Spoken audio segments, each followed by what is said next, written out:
Hey, Trump voters, why haven't you called in yet? Tell us why we should vote for Trump. Why should anyone vote for Trump? Tell us! Tell us!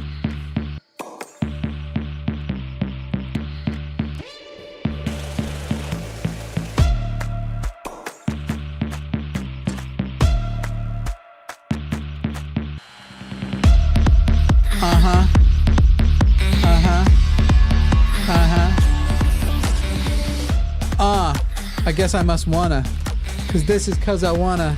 I don't necessarily like this angle as much. I need to fluff my hair out before I put the headphones on.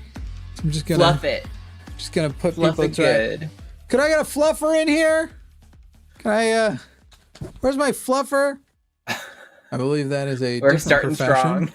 That's a different profession. Welcome everybody. This got knocked. That's the problem. This is Cause I Wanna. It's a call-in show where we talk about what we want, cause we want, when we want, how we want. And what we want to know is why would somebody vote for Trump? But specifically, we want to know that from people who are actually voting for Trump and not some sort of like, I think it could be, as though we haven't considered whatever those things are. We'd like the... Yeah, I don't need anyone to speculate on a Trump voter's behalf. That is so unnecessary.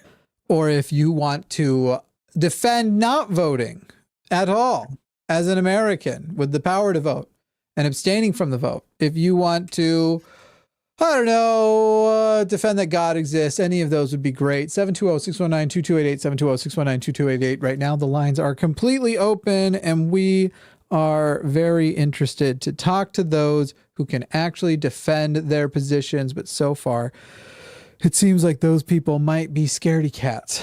Might be scaredy-aredy cats. I don't know. We'll find out. It looks like maybe some people are finally starting to call in and we're going to get some screening going and see how that all goes. Arden, how are you today? I'm doing pretty good, actually. I'm after having a kind of a chaotic week. I've been feeling really good the last few days. So, yeah. How about you, Jimmy? How are you doing? That's good. He's bored. I think he's cranky because he just got home like an hour and a half ago, and now I'm doing a show for the next few hours. But he'll be fine. Sorry. My bad. Sorry, but also not. Also not sorry would be. Yeah. As the kids say, sorry, not sorry. I think I actually still prefer the other camera angle to this one, because is my camera looking like real choppy to you also? So it will randomly chop for a few seconds, but then it's smooth, like perfect frame rate most of the time, but it will go choppy from time to time. That's cool. That's what I'm seeing anyway. That's cool. What a cool thing to have happening. I just love it. I love that. I love that for me. I love that for everybody watching. 720-619-2288, 720-619-2288. Tell us why. Please tell me why you're voting for a fascist, and I think you are deplorable for that. Basket. That's right. That's right. I'm putting all of you in a basket. You know you deserve it. Silly gooses. Okay. Oh, boy. We're going to take the first call in a moment. I'm just doing a little bit of tech thing. What were you going to say? No, yeah, I was just checking out the calls we've got coming in on some of their past notes. So I've already got a little bit of a flavor of the people we've got filtering in. So yeah, should be an interesting show. Ooh, it makes me wonder. I think I'm going to switch back to this cam. Y'all, well, hopefully that fixes things. How y'all feeling about this cam? Kind of shows off a little too much, though. A little too much. It's a little too lewd, if you ask me. It's so vulnerable getting to see your studio. It feels like we're really being included in your life, and I think the audience will respond well to that. I'm just a vulnerable boy. You are. I'm just a kid and life is a nightmare. All right, let me get name tags filled in. We'll take the first ones. We're getting all the songs. Make sure we get demonetized shit. I know that it's not fair. The show may end at any random time today. I've been saying that more lately. While I am doing more stuff because I have more good hours in the day and health stuff is proceeding, my health is not great still. And actually, particularly right now, I don't feel very well. And so it may be the case that I just disappear at some point and we just go off air. I don't know. No promises. Okay. Word. Could happen. And might happen without explanation. Who knows? Who knows? It might just be a like, nope, I hit my limit. Sorry, everybody. But we'll try and get at least 2 minutes of a phone call in. I'm sure we'll get more than that. We'll find out.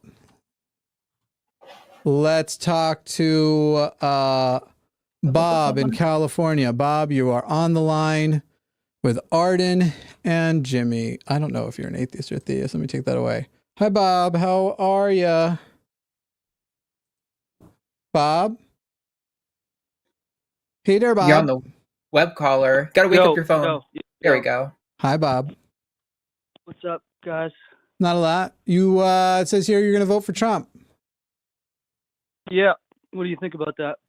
I think you shouldn't. Why are you going to vote for Trump? I want you to tell me why I shouldn't. No, I want you to tell you why you should. No, I think you should tell me why I shouldn't. Nah. That's not how the show is going to be. Why? Because you are the one who have made the decision, and it could be for tons of different reasons. So why me speculate who doesn't know your mind and heart on which reason is yours, and we can talk about the reasons you are going to vote for him.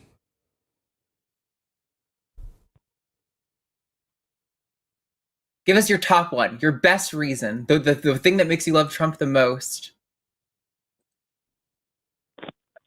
Hello? Sorry. Yeah. I asked you guys, though. Yeah, but that's not what the call-in show is. And we've set the rules. You don't. And I just explained why it doesn't make sense for me to go over all of the reasons that could be related to yours rather than just ask you what your reason is. The fucking question. What's that? Why can't you just answer the fucking question? Because I don't know your heart and mind, like I already said, you dipshit. You're such a fucking idiot. You are such a fucking... Oh, no. Did you call me the R-slur? Guess what, baby doll? Your R-slur didn't even make it to the air. I took you off the master before you could get there, you whiny little bitch. You're such a whiny little bitch. Oh. Guys. Read my mind and tell me the reasons why I like Trump and why those reasons are bad. Read my mind right now. You read my mind. It's so wild to call into a show and to insist that we do things the way that the hosts of the show don't want to do it. Like what? I don't understand that. Even if that's how you think it should be done, call that show. It's not this show. The invitation to the show, how can you still be voting for Trump, is for you to call us and explain why you should be voting for Trump. I actually gave you a little bonus answer. You asked a thing at the beginning. I gave you a little bonus answer. Didn't have to do that. It was very sweet of me because that's what everybody says. Jimmy is the sweetest boy who just gives you a little bonus answer when you didn't even ask for it.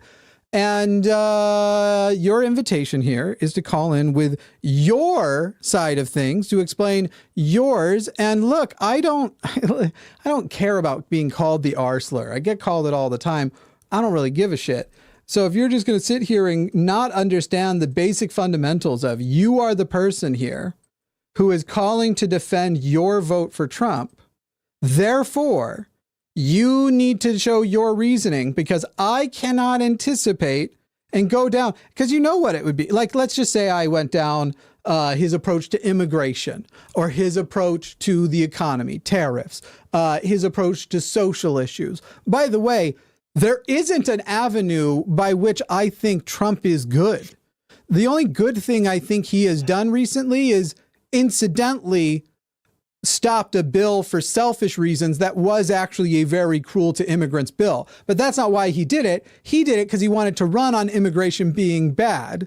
And he shut it down for that reason. His bill, if he gets into office, will be less conservative. Anything he'd be able to get will be less conservative than what Biden had the potential to get. But thank goodness, because that bill was fucking cruel as shit. So, I don't know how I can't fucking anticipate your mind and what your reasons are and start talking about those specific issues. If you just want some reasons why, okay, he's a rapist, he's a racist. What other R words can we go with that the last caller didn't use? He's a warmonger. Really bad. Yeah, he's fucking horrible. I mean, Bob was fundamentally unserious. His call note was "Go Trump." It wasn't like I'm voting for Trump because of why. It was "Go Trump." I don't think Bob was serious for a second, but yeah, it's very likely too. Where the screener was like, "Okay, would you like to expound on that?" Nope, go Trump. Okay, but why go Trump? I'm just go Trump. That's all I have to say. But I'm gonna call other people the R word. My brain works. I is good. I is good brain. I is good brain. Kyle in Illinois, you're on the line with Arden and Jimmy. Hi, Kyle. What up? You gonna be a good Kyle? I'm gonna be a good boy. Good enough. What specifically do you want to ask? We'll probably make this one quick because I really hope that we're gonna get actual Trump voters who are serious, because I would hate for this show to end up giving only the impression that Trump voters are a bunch of yokel morons. But so far, that's the impression. Sure. Well, if I didn't start watching the show like I did, I probably would still be voting for Trump.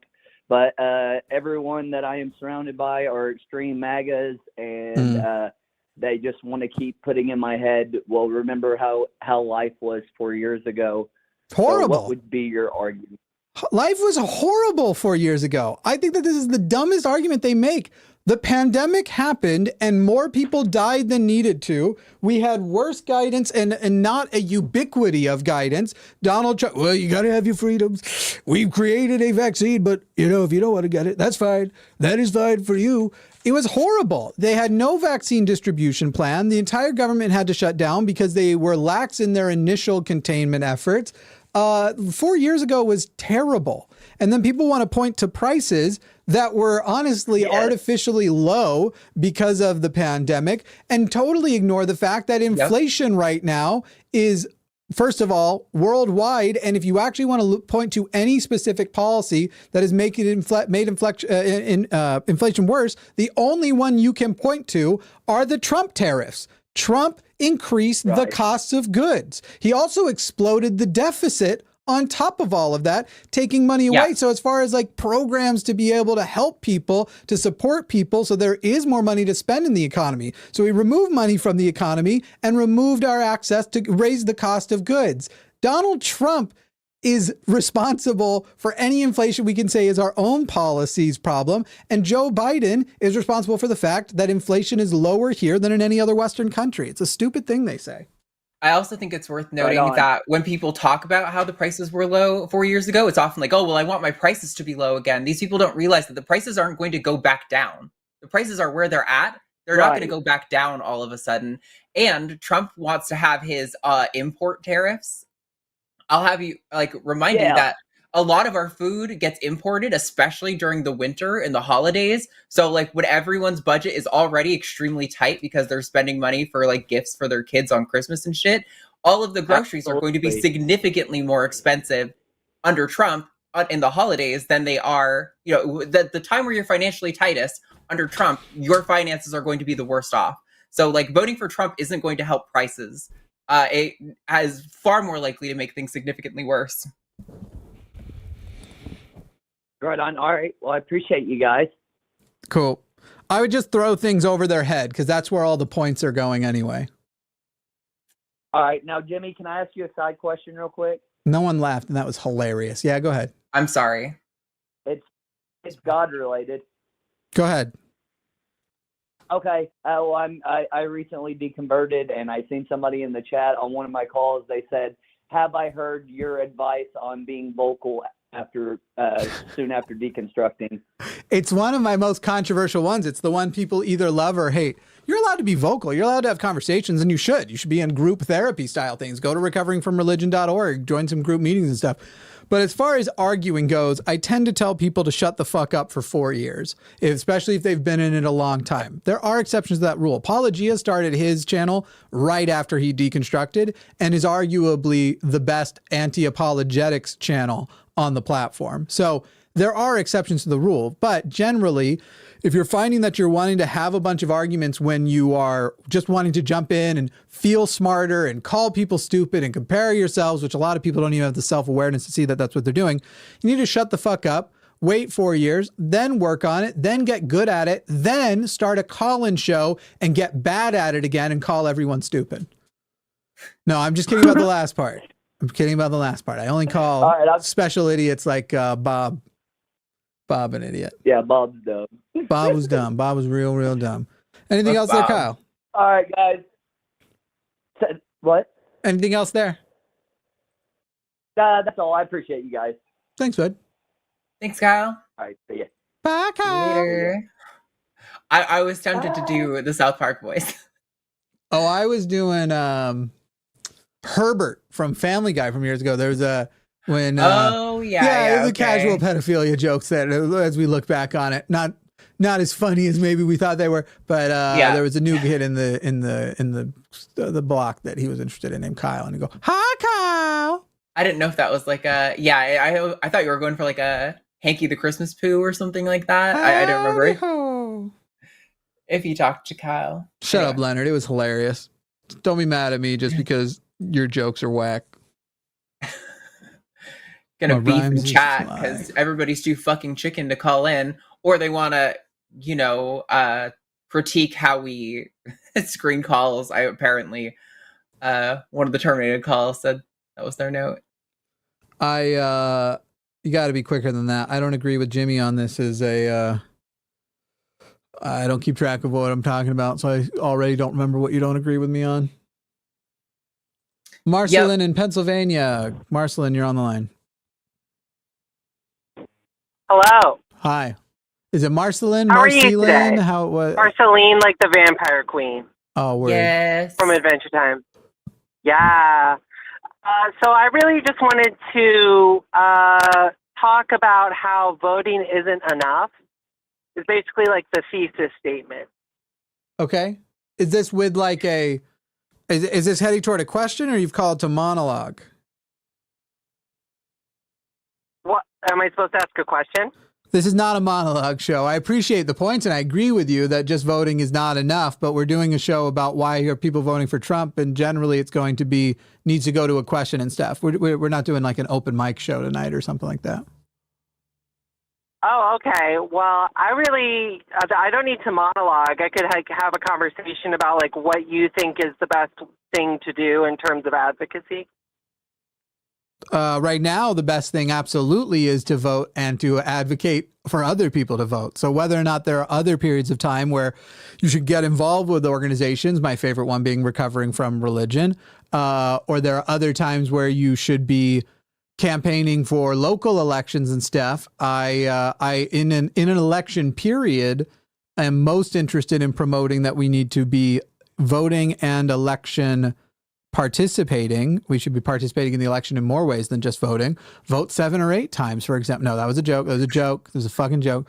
Vote is a part of it, but being very involved in the elections at both the local elections and the national level is super important. And that would be the primary focus, I would say, to activism should be right now through at least November. Oh, okay. Sorry, did someone else did Arden want to say something? I mean, like, I think, if you have the time and space to do like door knocking and all that for like, especially local politicians, that's great to add on to voting advocacy. But I definitely think getting people engaged right now is the most important focus. Because let's be honest, getting Americans to do something is pretty difficult. They really don't like to give a shit about anyone except for themselves. And so I think having the bar as low as possible to get everyone out there is really important. And voting is such an easy thing for you to do to participate in, your systems of government. So I do think it is a good thing to advocate for. But I don't disagree that other forms of political advocacy are also important. When only 60%, though, of the electorate is even voting in the first place. Certainly, right now, the focus needs to be on election-related activism. Yeah. Okay. So I guess, I disagree a little bit in that, I really have a lot of room in my heart for people who are, part of the uncommitted vote and who are, withholding their vote from Harris because of the ongoing genocide in Gaza. Yeah, and they're wrong. They're wrong to do it, and I don't have patience in my heart for them. Yeah, I definitely have no room in my heart. Oh, okay. So would that be because of like issues like domestically? No. Well, it's like a trolley problem, right? You don't get credit for not pulling the lever when you're standing next to the lever and have every opportunity to pull the lever, and which would result in less people dying and less bad things happening overall. Let's say the only ways in which, let's say Donald Trump and Kamala Harris were identical on everything else. Let's say we took every other issue off the table. You should still vote for Harris, as she is the only option that is, she and Trump are the only options. One of them will be president. And if one is the lesser of two evils, she is it. And you should vote for it, because less people will die, less people will suffer. And the fact of the matter is, if you take out everything, which you don't need to do, but if we just take out everything, you have two candidates. One of those candidates is definitely going to further enable. And if you aren't watching, if you didn't watch Netanyahu's speech today and go, holy fucking shit, this man is going full Hitler on the situation, full ass Hitler on it, and is seeking more, not just more genocides, or not just genocide, but to expand his genocide. And Donald Trump will enable that completely. And Harris may enable bits of it, but at least there's a chance to change her mind. She won't be enabling as much. Right. We're actually finally getting close, it seems like, to this point of where they are, it may even be imminent. Nope, now you've gone too far. Now, if you want the weapons, the ceasefire deal happens. We might actually be hitting that. And if Donald Trump is the president, no such threshold will be hit. So I have no patience for the people who are like, my rebellion may result in the man who will get more people killed elected, because then the difference is at least those people who didn't have to die, and you are complicit in those deaths. Okay, yeah. I mean, like, personally, I'm voting for Harris. Good. But the two things, if I could just quickly say, the first one is like, well, I'll touch on the shorter point first, which is like, I don't think that like advocating and like for Harris and like doing like voting canvassing is gonna move her to an anti-genocide stance. I think it's going to be like doing things like pressuring her and protesting, stuff like that is going to move her. Like, yep. So we need her to be the president so that a person who can be moved by protest is in the office, because we've already seen her and Joe move on it and respond to protests and address protesters directly. In what way has Harris moved on the issue of the genocide in Gaza, though? The absolute prior administration's policy was full blank check always for Israel. We're not going to worry about what they're doing. And at the very least, you have people who are saying, yeah, no, this is too much. This is too big of a problem. And we are going to start speaking, which on the world stage actually does have power, also in UN resolutions and things. But in no way am I sitting here saying, Marceline, as I've already said, which is why I hate when people phrase the questions the way you just tried to phrase it, where you can say, well, technically, policy wise, the things are still happening. They only like paused a weapons package very temporarily, when again, the whole point is, right, the two situations suck. They're both bad. One is worse. Vote for the better one.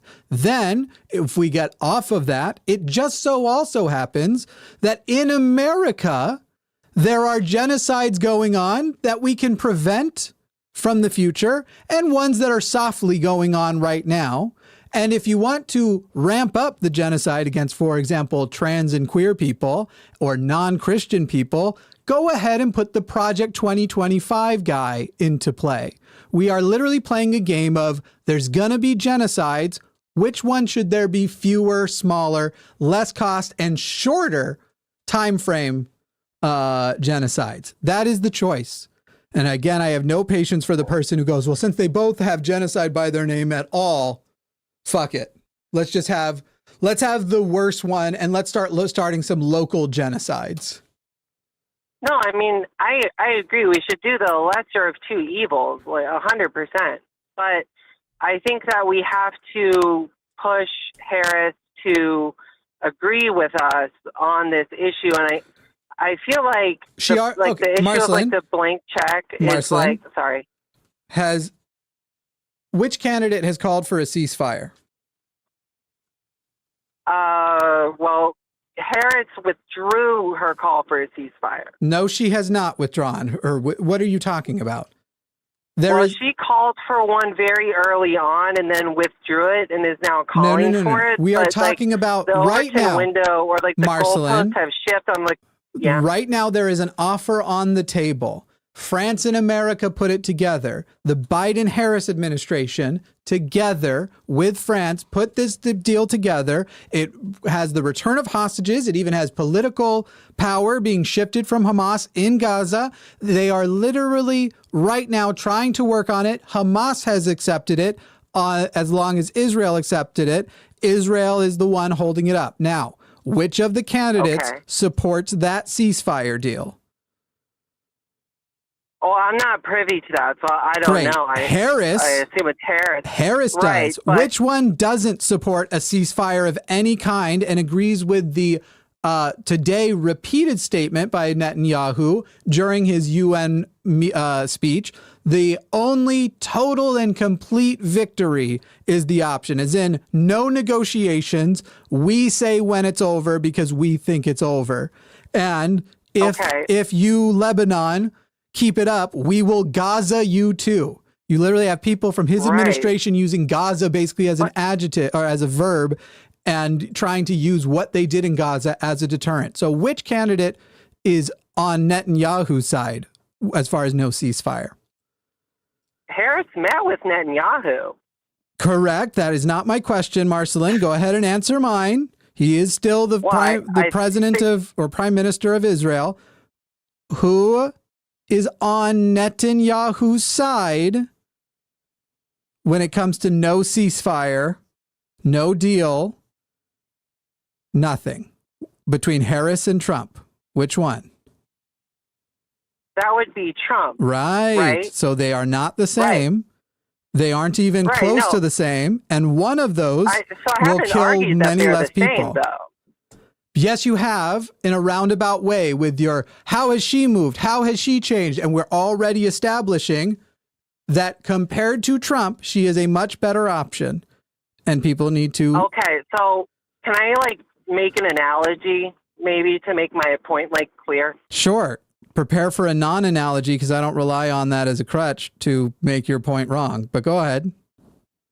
No, I think metaphors are a good way of, conveying language to people, ideas. I think that they are useful. Just go for it. Just do it. Just do it, Marceline. Well, I want to say I think metaphors are useful when you think you are engaging with a person incapable of grasping the concept, and so you rely upon it to try and break through that barrier. And I find them intellectually condescending when it's actually a topic that clearly I don't need a magic, your mom gave you a lemonade stand story. But go ahead, use your metaphor and see if that gets it through to me.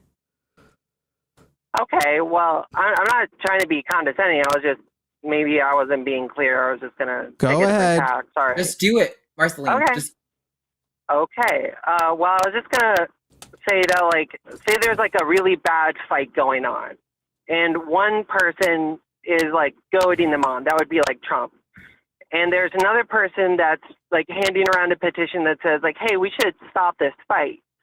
But, that would be Harris. It kind of seems like empty words, doesn't it? The war is expanding in the Middle East to Lebanon. I think 700 people have been killed in Lebanon at this point. And it's I don't really see Harris doing anything on it. Now, I'm going to vote for Harris. But at the same time, I'm we should be protesting in the streets, which I have. Let me go ahead and fix your metaphor. I don't need you to continue on with the, now that you've given the metaphor, let me fix it. Let's say you have two people, or that there's a fight and one person is goading them on and the other one's handing flyers. Who are you now going to hand the taser to with the power to end the fight? The one who is goading them on or the one with the flyers? Maybe she's not going to use the taser, but I'm going to give it to the flyer lady. Right, but if the person who is giving the flyers is handing tasers to the bigger kid in the fight already, I might not trust them with more taser. That's like the only point I'm making. Yeah, that wasn't the point you made. You're trying to now move the goalpost. But if you have a person who has also shown that they are movable, which is why getting lost in a stupid metaphor was wrong in the first place, who has already been movable, shown they've moved, and that their position is different from the start, and you have two people, one who has a history of being totally dehumanizing, specifically to brown people, specifically to Muslims, wanting to do a Muslim ban, then expressing his anger when he was told, I'm not actually allowed to call it a Muslim ban, but I do mean it to be a Muslim ban. Literally says the quiet part out loud. So now we're back to our dumb metaphor with the fight and the guy who's constantly shitting on the kid who's getting hit because he's brown and talking about what a brown asshole this guy is and how if he had his way, there'd be no more brown assholes. And then the person handing out the flyers is also brown with a history of being empathetic at times not enough, but also movable. Again, the question isn't, well, what if she just hands that taser to the bully? Of course, that's a problem. We should try to pressure her not to do it. But the other guy isn't just going to hand the bully a taser. He's, stay right here. Don't you worry. I've made sure that you can have as many AK-47s as you want. I'm going to go grab one for you. Those are the options if we're going to keep relying on this. Yeah, the metaphor has made it so much more confusing. Okay, sorry. So I guess like the focus, if this is it might be a little shift in conversation because I take your point, but like in what ways should we pressure Harris so that they don't give more weapons to the genocidal Israeli government right now? Like, how do we do that? Don't do it with your vote. Right. Literally, you already jumped on it. The things that have worked in the past, there should be continued protest. We should absolutely protest like crazy.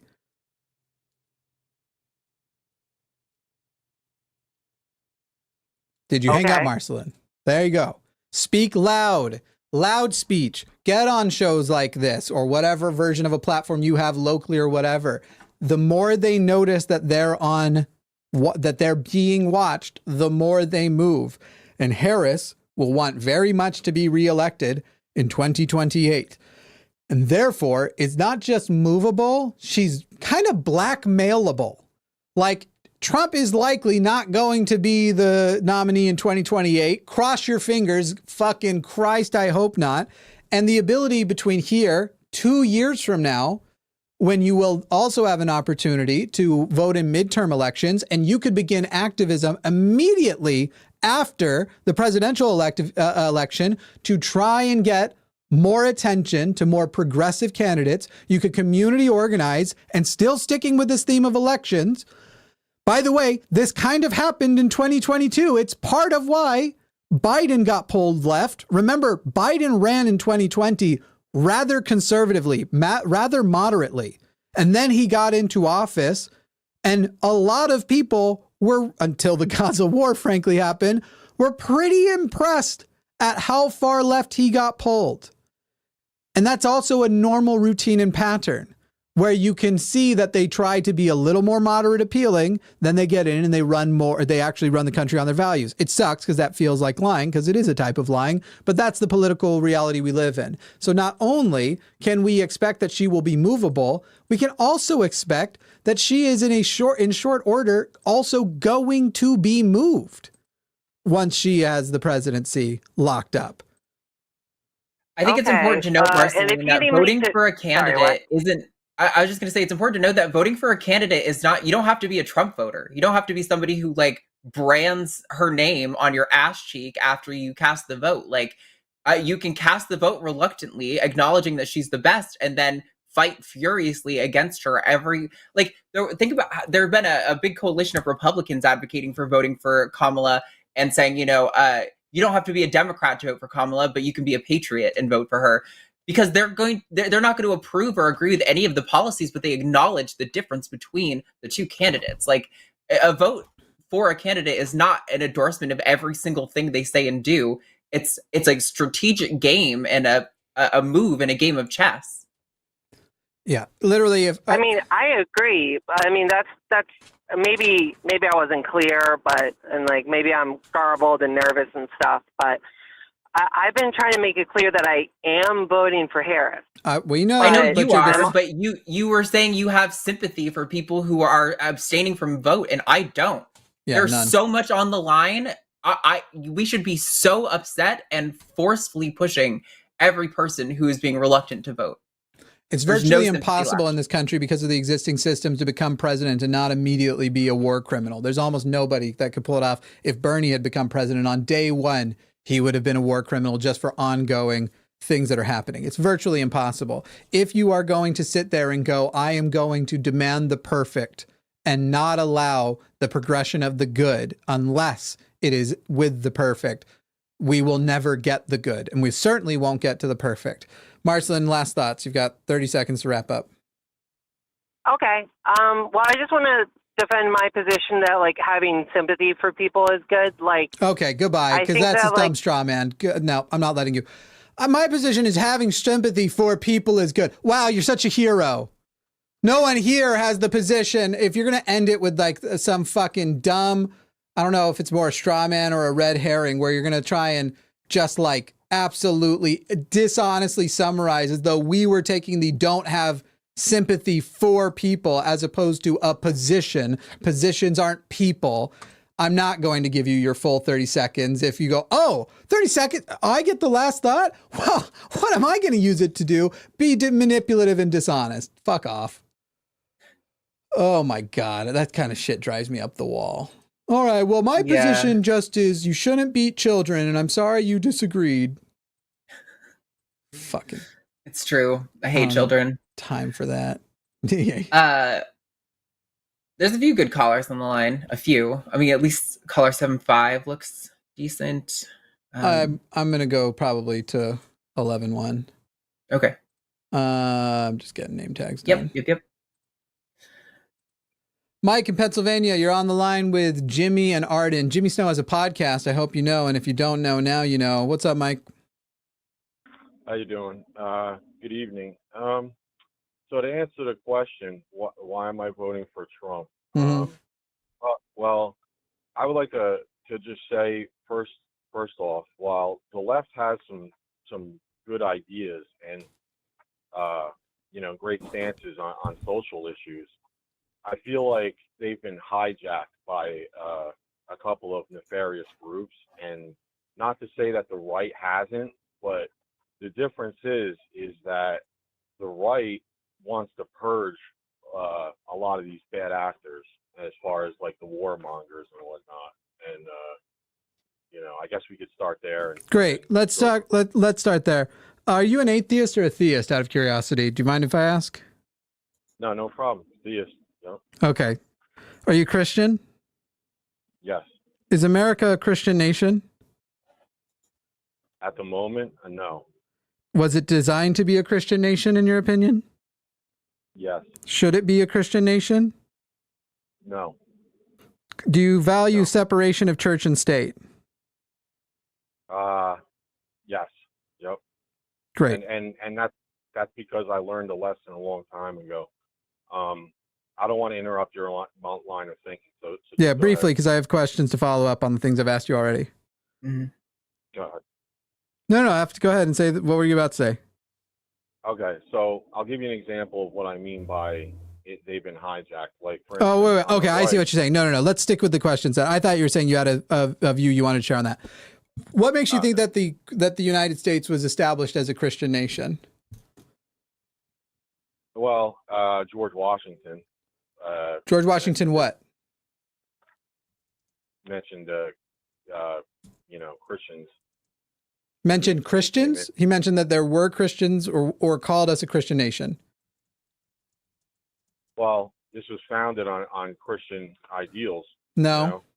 It was No. actually founded on Enlightenment values. Quite the opposite. Okay, well, if we could just agree to disagree on that, can we just go? I agree that we to do the second disagree, part? but you're wrong. Right.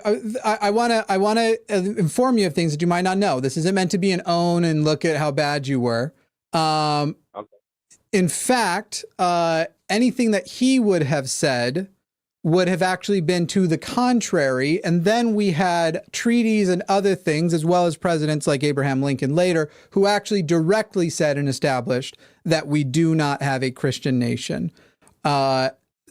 Quite the opposite of what you said is true. From its founding and then through its most, we'll call them foundational leaders, there was constant acknowledgement. In fact, John Adams, our second president, was one who did say it directly. We are not a Christian nation, that we are not. Now, you said you don't believe it should be a Christian nation. I totally agree.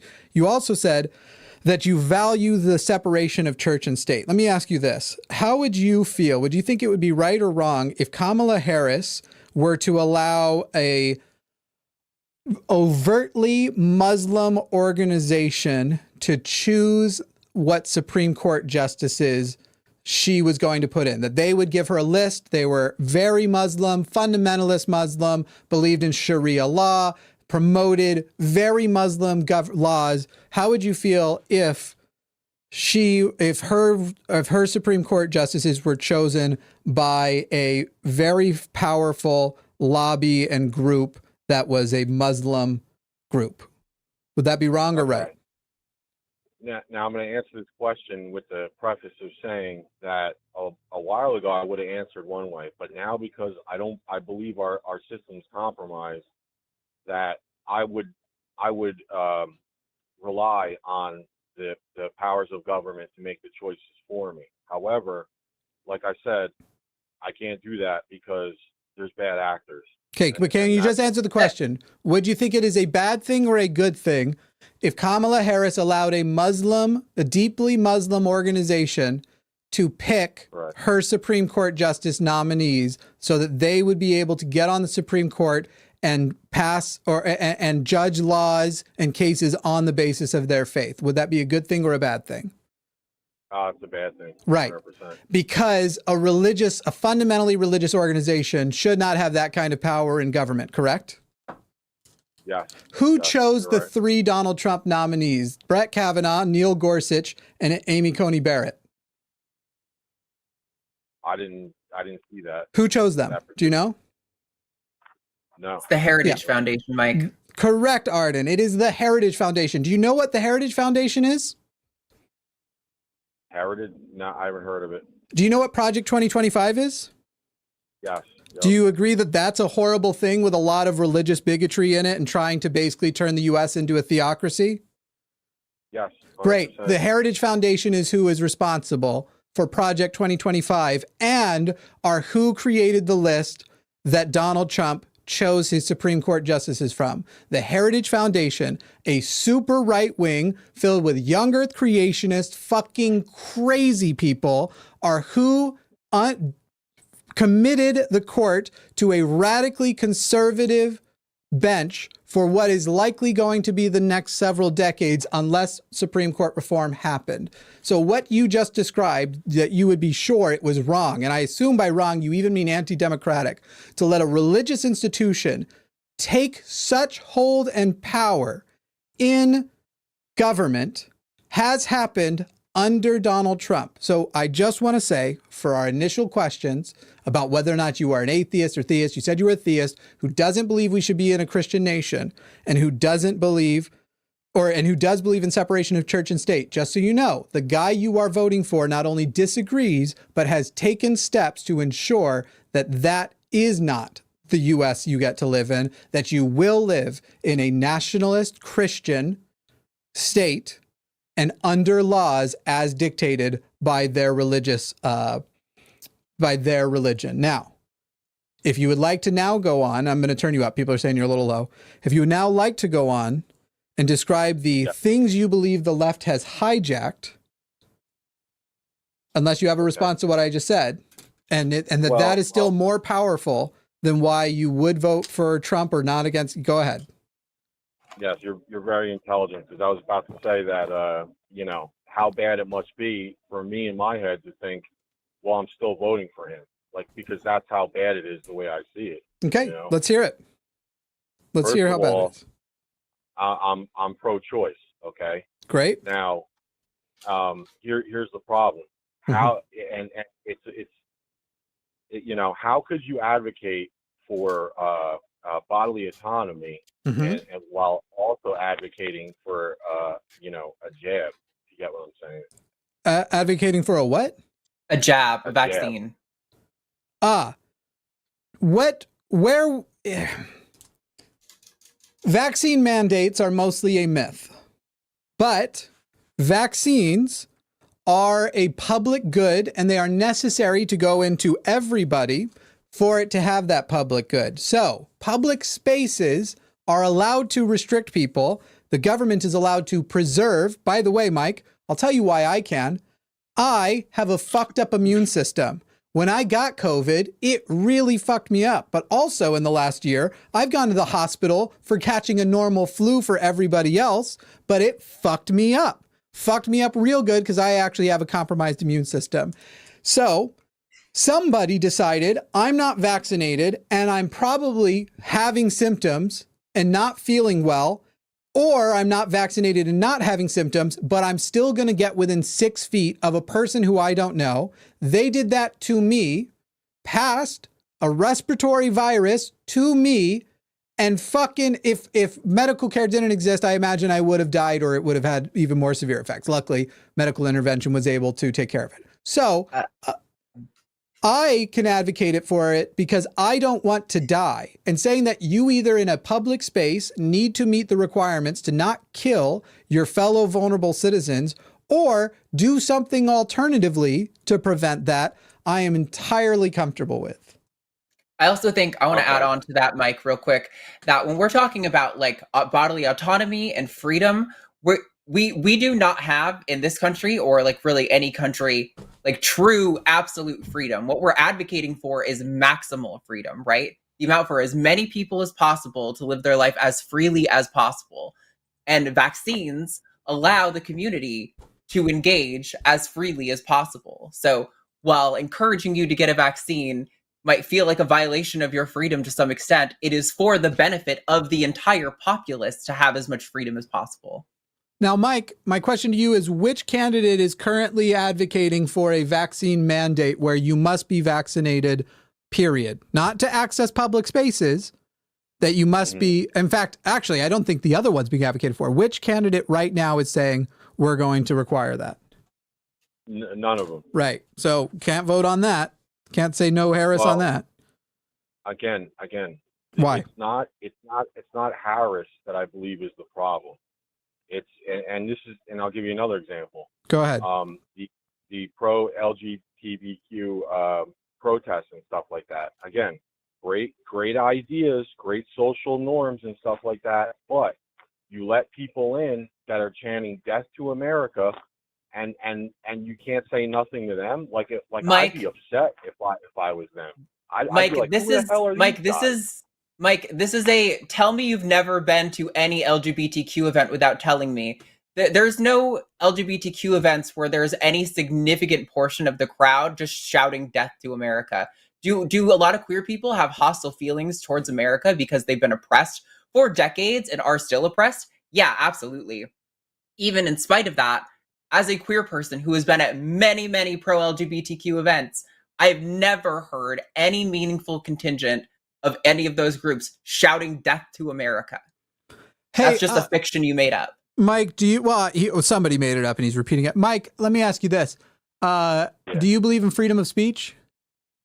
Oh, yeah. So if a small contingent of people want to go to a protest and scream "Death to America," what should happen to them? Should they go to jail?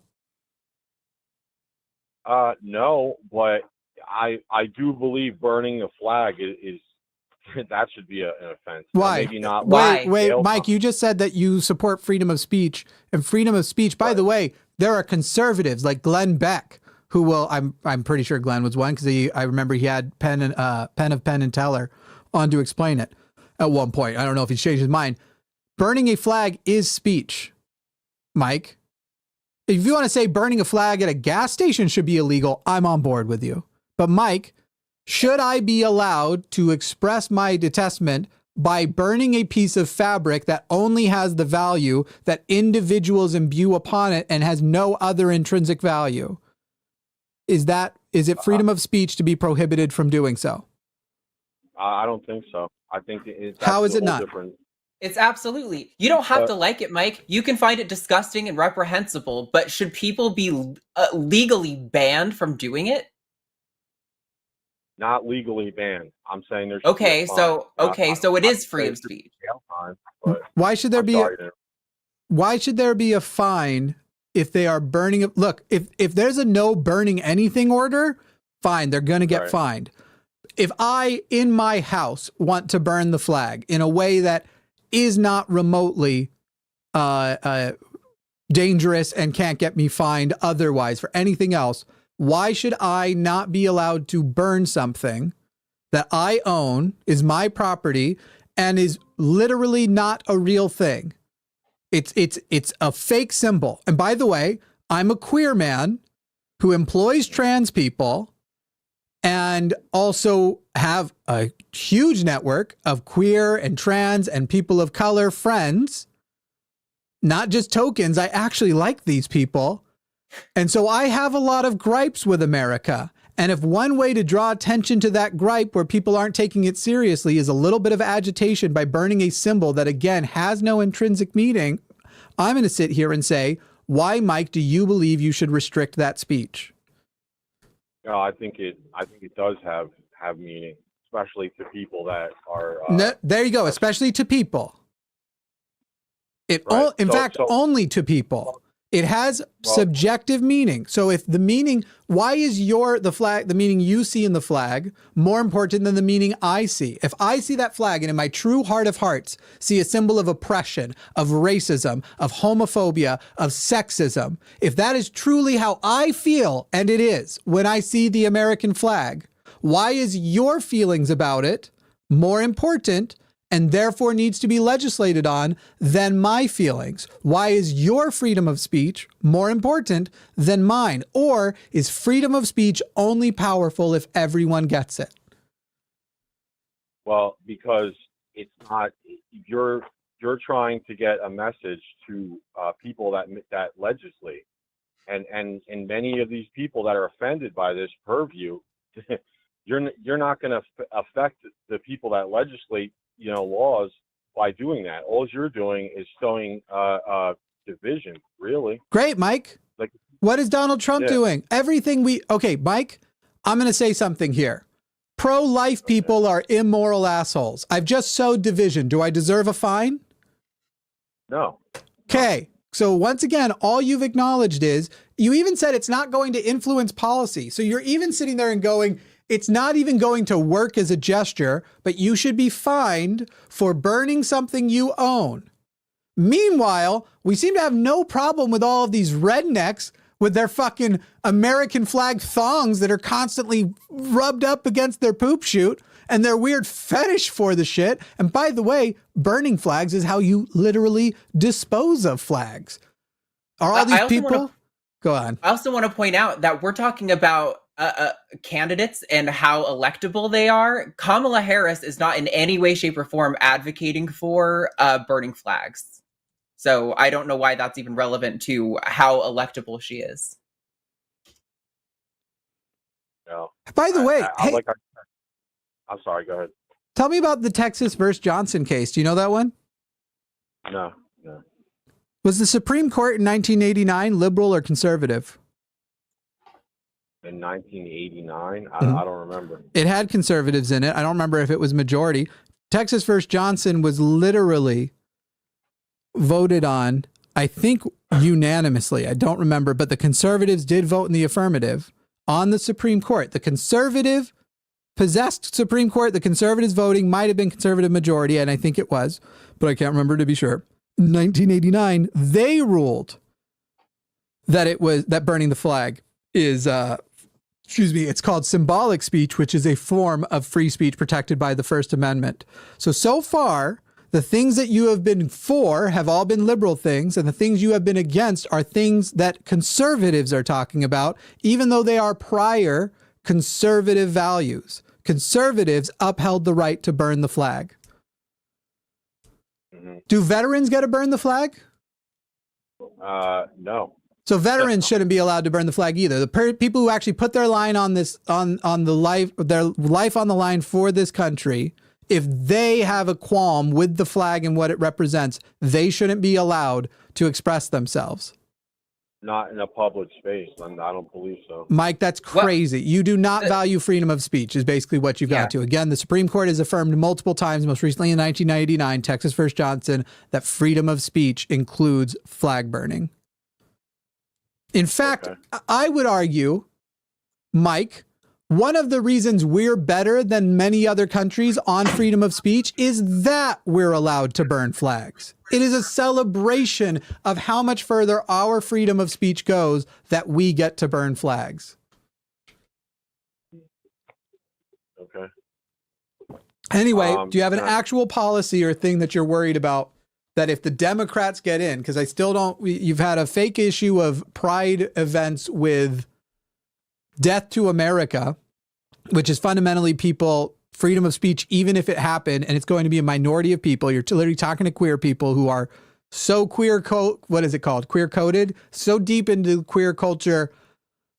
I don't know what really gay joke to make here, but I thought it would fill in by the time I got there. Mike, that's not a real thing. Can you give us an actual real thing that would justify voting for a Christian nationalist who has bragged about wanting to be a dictator on day one and whose Agenda 47 is already radical and has tons of overlap with Project 2025. And even as he says he's not talking about doing Project 25, doesn't know what it is, they have been so far so influential on him, they've been allowed to pick his Supreme Court nominees, the Heritage Foundation. So could you now give us an actual, not just speculation, not Alex Jones level, the Muslims are going to work with the queers, which is crazy. They don't like us. I don't know if you've heard. The Muslims are going to work with the queers to bring death to America, an actual real thing that you can point to policies and vote and say that it is better to vote for the person and policies of Donald Trump than Kamala Harris? Or are you only voting out of fear of a boogeyman that you haven't actually seen?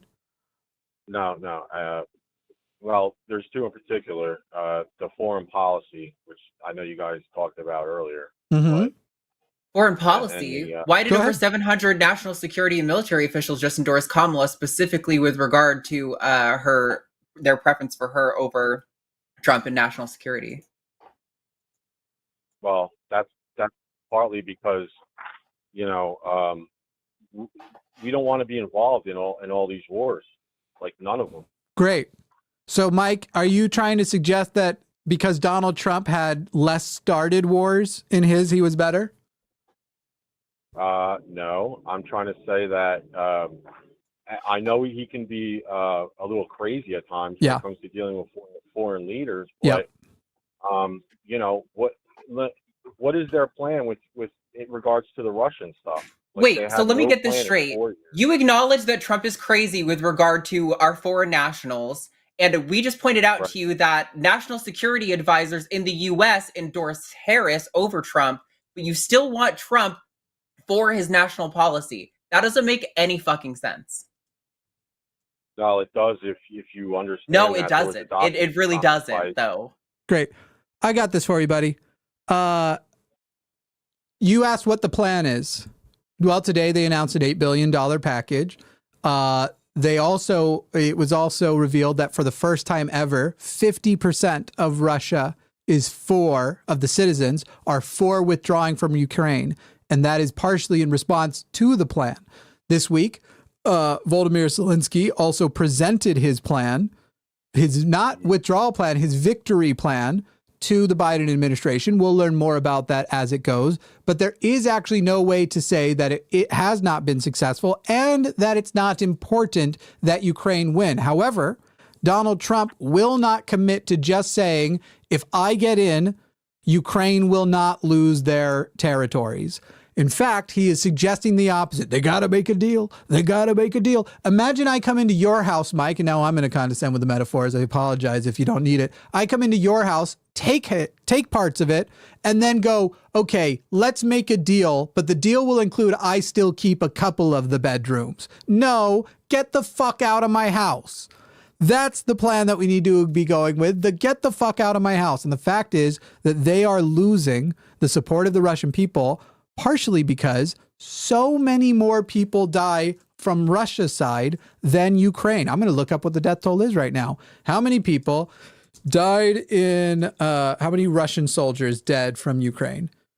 We'll find out right here in just a moment. We have passed 70,000 dead Russian soldiers. Yeah, I also, Can I not to say take it something? back, Mike, but I just want to point out my partner, who's an 8-year Navy veteran of the Gulf War, just came up to get his American flags that he specifically has that he wants to burn for when people tell him he can't burn flags for, you know, the freedom that he fought for. So. Okay. So anyway, regarding the wars and everything. Yeah. Did you internalize everything I just told you? Yeah. I still don't see how any of this should be any of our business. Like, that was a civil war between Russia and Ukraine, and we had no business being in there. Biden was there 2 years earlier with his son and his energy company, causing nonsense. Now I'm Everybody knows. I'm starting to worry that you're just making this up and as a troll as you go, because you're just repeating conspiracies. Mike, it's not a conspiracy. we have to be in there because they are a democracy and an ally with important port access and economic access that is actually a powerful restriction on the ability of Putin to restore the USSR. The actual Russian state, while pretending to be a democracy, is in fact not. It is an autocratic state. And if we do not push back in Ukraine, the war gets closer to here. When he is done with Ukraine, if he wins, it then moves, likely to Poland, certainly to Belarus and to other places. The reason why we have to block it is to stop him. Nuclear war on an assumption. No, nuclear, Mike, war Mike, on an assumption. Hilarious that you would suggest that, Mike, when in fact, Russia and America both have nukes as a method of mutual destruction and therefore a nuclear deterrent. Your guy, Donald Trump, tried to actually threaten nuclear war with a madman and start calling him names, literally starting a Twitter war with a person who has shown he is fucking crazy and might actually do it. The reason why Putin isn't going to nuke the US is because he knows the US would nuke him. And autocrats like him are terrified of death. We already know this about him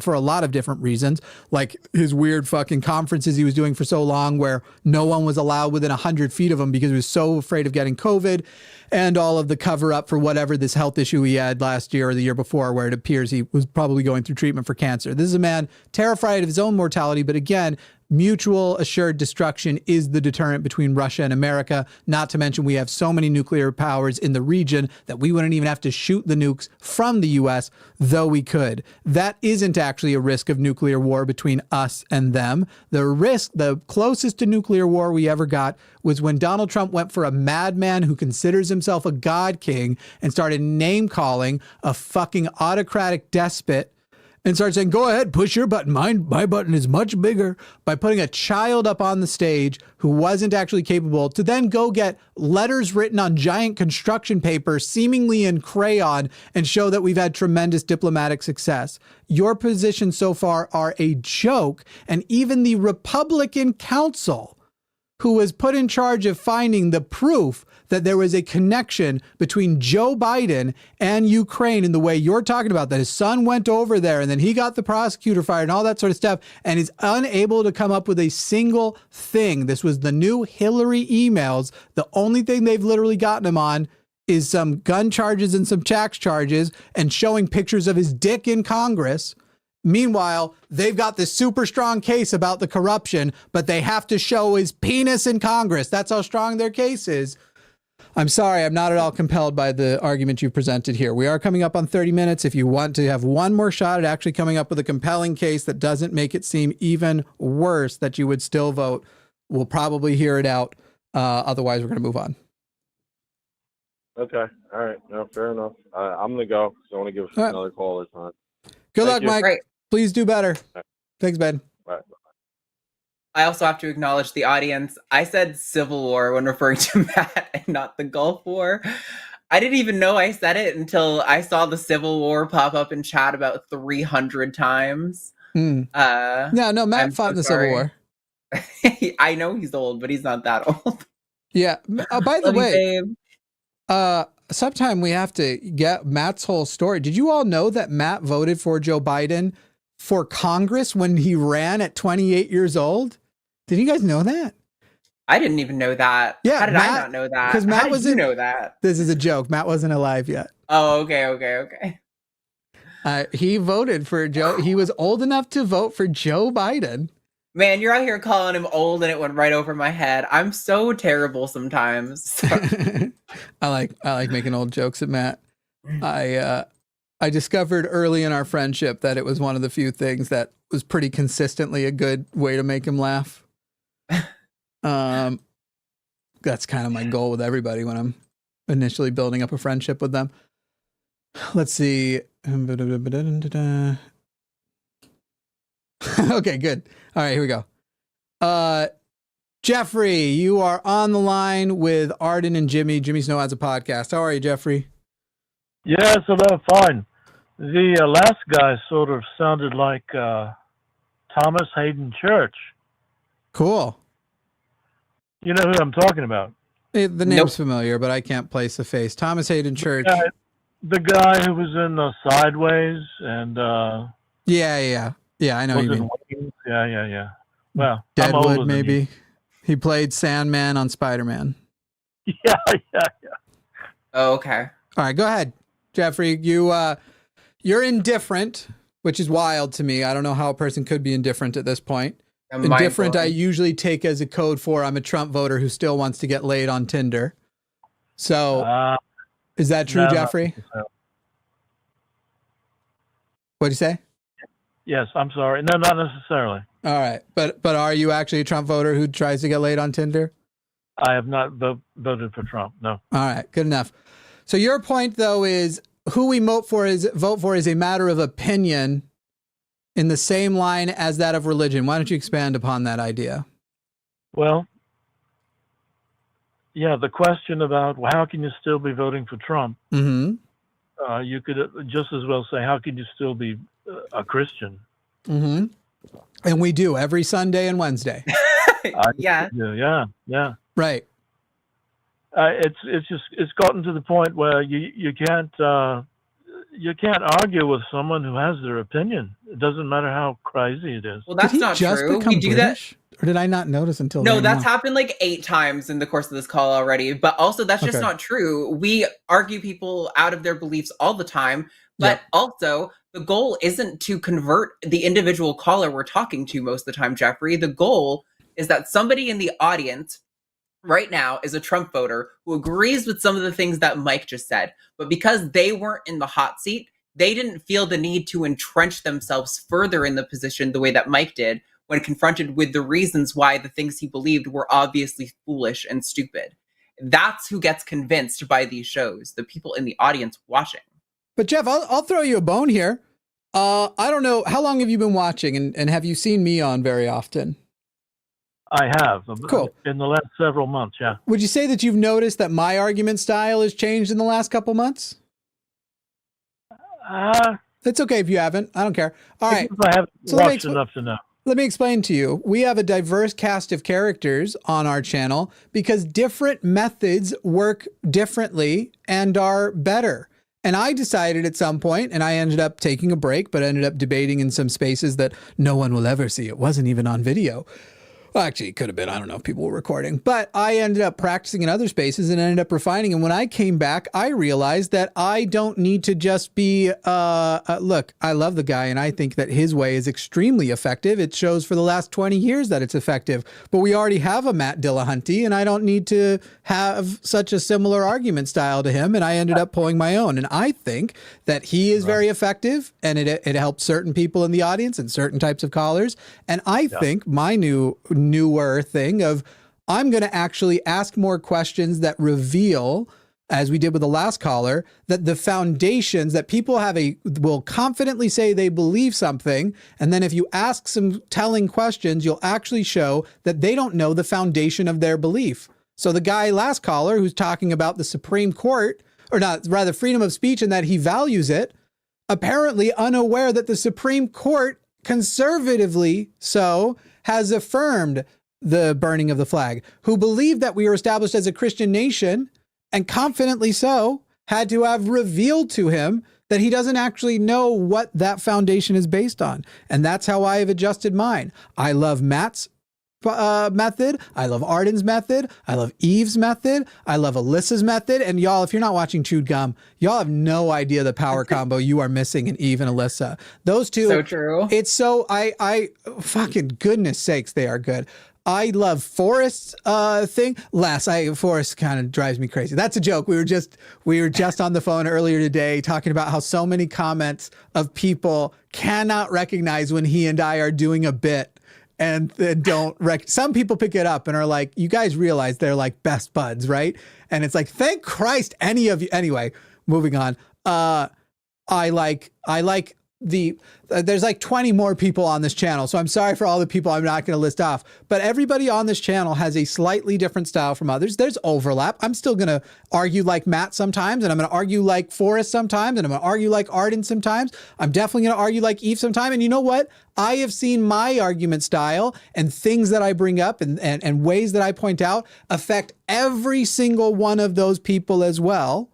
But we all have our own style, and they're all useful in their own ways. And this is why I think you're almost getting an extra lecture from me, because I find it so dumb when people get in the comments and they're like, this isn't going to help anybody, or you need to change your style to this. No, I've changed my style to the most natural version of myself that shows that we have good evidence helps somebody. And you might say somebody else could help more people because they have a different style. But I'm not going to do a style that's inauthentic to me to try and satiate the idea of, what if we're scaring them away?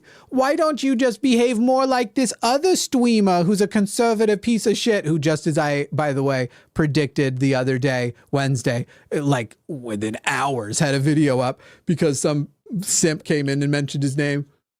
I want to ask you a question, Jeffrey. Why do you watch this show? Are you an atheist or a theist?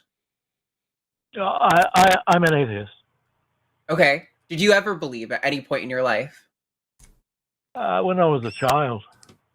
Did something convince you? Did somebody or some line of thought or something you saw compel you in some way to drop that belief? Well, my family wasn't really religious, and I just sort of thought about it myself and decided it sounded crazy. Sure, but point being, you had one belief at one time, and now you have a belief that's different from that. And the whole premise of your call is, why should people have their opinion and they don't change their opinion, but you've changed your opinion. Everyone changes their opinion. We would never accomplish anything in society if it was true that people didn't change their opinion. Obviously, people get convinced and compelled and impassioned to go out and do things to fight for change. So I don't really understand the point of this call, if I'm being honest, bud. Well, I'm sorry about that. Well, we're giving you an opportunity to clarify. It's not just a shit on you fest. I can do that if you want, but I'm not into scat play. No, I guess the comment that I made was really just saying, 99.9% of the time, someone's opinion, at least in these days, is not going to change. I just disagree. People, yes, when you are having a conversation with an individual, this is a well-demonstrated fact that people tend to entrench themselves further in their beliefs over the course of a conversation. But if you think the only successful conversation where someone's opinion is changed is over the course of one conversation, they go from pro-Trump to pro-Kamala, that shouldn't be your standard. Like, changes are going to happen gradually over time. Somebody is going to sit and replay that conversation in their mind and think, oh, well, maybe if I said this, it would have been more convincing, or if I said that, and it'll cause them to reevaluate themselves. Matt, do you think I've changed, or sorry, not Matt, Jeffrey, do you think I changed the last caller's point on anything, point of view at all? No. Great. Okay. No, now let me ask you this, Jeffrey. Great. That's exactly what I wanted you to answer. Do you think that there might be a person watching right now who is on the fence, who has also heard the things that the last caller was bringing up and hasn't actually heard them rebutted, has only heard the right wing points on it, who they watching may have seen that conversation and it gone from, I'm not really sure what to make of this, to like, holy shit, I didn't realize how dumb these arguments are. What do you think the odds of that happening are? Well, yeah, that can happen. Does that have value, Jeffrey? Yeah. Thank you. That's the point of this channel. Anything else before we let you go? No, none at all. Thank you. Right, thanks, buddy. See you later. Thank you, Jeffrey. You're not Jeffrey. Do you remember those vines? You're not Jeffrey. Vaguely, it's Jeffrey? not coming to mind, but I'm sure I've seen that when I was like baked out of my mind watching Vine compilations in college with my friends. Jeffrey, you're not Jeffrey. All right. So many good ones. Oh, my back. My pussy on my crack. Did I already make the joke the other day? My back's been hurting a lot lately, people. It's a lot of work carrying the atheist community on it. Yeah. Let's see. We'll take this very briefly, but I can't imagine it'll go long. Gary from Pennsylvania. I kind of doubt that you're actually a serious caller, but we'll give you a shot, Gary. You're on the line. Yeah, where's your faith, man? I don't have any. I don't have any faith. I know. You're my favorite. I like your style. Thanks, Gary. I'm totally apathetic to you because we've not met at all, but I'm happy to be your Jimmy favorite. loves compliments like that, by the way. The more direct towards Jimmy, the better. Spread them on like peanut butter. All right. Thanks, buddy. What's Let's your move point? on. You think that it's the end of times and neither side will win? Win. Absolutely. What does that mean? So the difficult premise is there's always been divisions, like you mentioned, the Civil War and previous, history. Mm-hmm. But if you notice, we're no longer having wars with other nations because they're nuclear powered. Most wars now, a nuclear nation attacks and oppresses a smaller nation. But Russia would never attack the United States. The United States would never attack Russia. Yeah. Sorry, Gary, you're incorrect. The Russia currently attacks the United States and we currently attack Russia, both by proxies and directly. The cyber war is just as much a war as any other. So we are fighting. Not a hot war. Sure. That's what I mean. Sure. People still are dying because of it. Yeah, we're too packed to the gills to have a hot war. So that's my point. Uh-huh. So would you agree that that the rhetoric has been taken to a level never seen before? This phrase unprecedented has been used? No. If you actually read the history of civil wars, I would agree that the distribution is unprecedented because of the availability of it. But I would say that America isn't even the worst current example. Israel-Palestine, for example, is had a worse days leading up to their war than America to whatever civil war.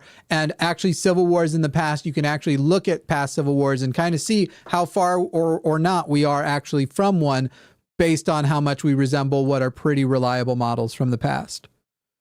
I stand corrected. You're right. With the advent of technology, we're actually getting a window into each individual. And it's a good thing. More than any ever before. In 2000, we were doing in the 2000s, we were just as horrible and evil in the Middle East, if not more, as Israel is being. But because of the non-ubiquity of smartphones and high definition cameras, we got away with a lot, which is why George W. Bush is a horrifying war criminal. And as cool as he is, and as much as I like him personally, Obama is a war criminal, and it's fucking disgusting. Dick Cheney too. Don't forget Dick Cheney. Brother, I never forget Dick Cheney. So here's the thing. With more technology, we're actually seeing how more horrible we actually are. Correct. So let's say Harris wins, because I like Alan Lichtman. Alan Lichtman says Harris is winning, and I believe it. But if Harris wins, all the Republicans, they're not going to support her. They're going to actually stymie her, block her. Yes. So even if someone wins, we still lose. And the division's getting worse. It's not getting better. Gary, Donald Trump represents a hopefully dying Christian nationalist movement. And at the end of the day, we are going to rely on the continued innovation and development of things that at a certain point, the right is going to have to come to terms with. And they already have. So yes, are things being threatened right now that we recently got rights for? Absolutely. But overall, are we in a better place? Even the Republicans do not dare repeal the ACA without a similar type of credit system. They know that they can't. So even this baseline type of healthcare thing, we've already moved the Overton window on that. Now, the Overton window on political decency has changed most dramatically. However, actual baseline policy, technically, gradually, we are, as a civilization, moving toward the left without having yet gotten to the left. That is very encouraging stuff. And here's the beautiful thing, Gary. We give them all of those extra rights and benefits and human respect, even if they don't want it, and eventually they do. Look at the history of things in this country, like Social Security and all of that other shit. It is. But what about the sentiment? Now, would you say that people are happier now? Would you say that the division, or even if we get all this wonderful policy, which is making our lives more peaceful, less crime, better quality food and products, hygiene products, but there's still uneasiness like never before. Sure. So how do we explain that we're actually getting less happy with some of the advancements in technology? Wouldn't you think that we're getting closer to the black hole or the end? No. Happiness is a bizarre thing to try and even measure in the first place, and whether or not our political woes are what are doing us, or the fact that our ancestors only would have had a handful of stimulus per day, and we literally cannot go more than a few seconds without seeking stimulus. And by the way, right as I said that, probably 100 people who are watching were like, oh, I just got a notification on my phone let me go check this comment on Instagram. We literally seek stimulation all day nonstop. It's not a fucking surprise that now generalized anxiety disorder and ADHD are like fucking defaults in our society, because it's as though we're throwing them at people. But all of that can be solved. And medical advancement. Are you ruling out extinction? Are you saying because you're no? I think humans are fucking garbage. Of course not. I agree with scientists that it may be the inevitable. There are scientists who think that it could be the inevitable conclusion that maybe that's why we don't see aliens out there. That once you hit a certain level of advancement, you are destined to self-terminate. But I don't see that as an imminent threat, just because I think it is a possibility. So since the advent of Mr. Trump, do you think that this style of rhetoric will tamper down, or do you think he is the spawn of a new virus of human behavior? I think the United States is doing it. What about me? And how do we copy that? For example, January 6th, another nation stormed their capital. So are we like the pop culture of society, where whatever the United States does, another nation does, and tries to copy it, and we're going to keep following that cascade down to oblivion? This feels like such a weird question. It's Gary. It's just doing our shit. Your question feels like, will there be other bad, evil politicians who want to make life harder for the common person? Yes, obviously. Like every democratic society, for as long as they've existed, has had some shitty person who wants to consolidate power, seeking to gain power. This is like yes, there will always be another shitty person. Will they be as shitty as Trump? I hope we get a few years, like maybe a few election cycles with somebody a little less shitty than Trump. But will there be other bad guys? Yeah, there's always going to be shitty people running for office and seeking power. Like, yes. So you're saying nothing to see here. Don't worry. Nobody's. For the course. What do you mean? No one is. Why? Fucking Gary, why are Arden and I here right now?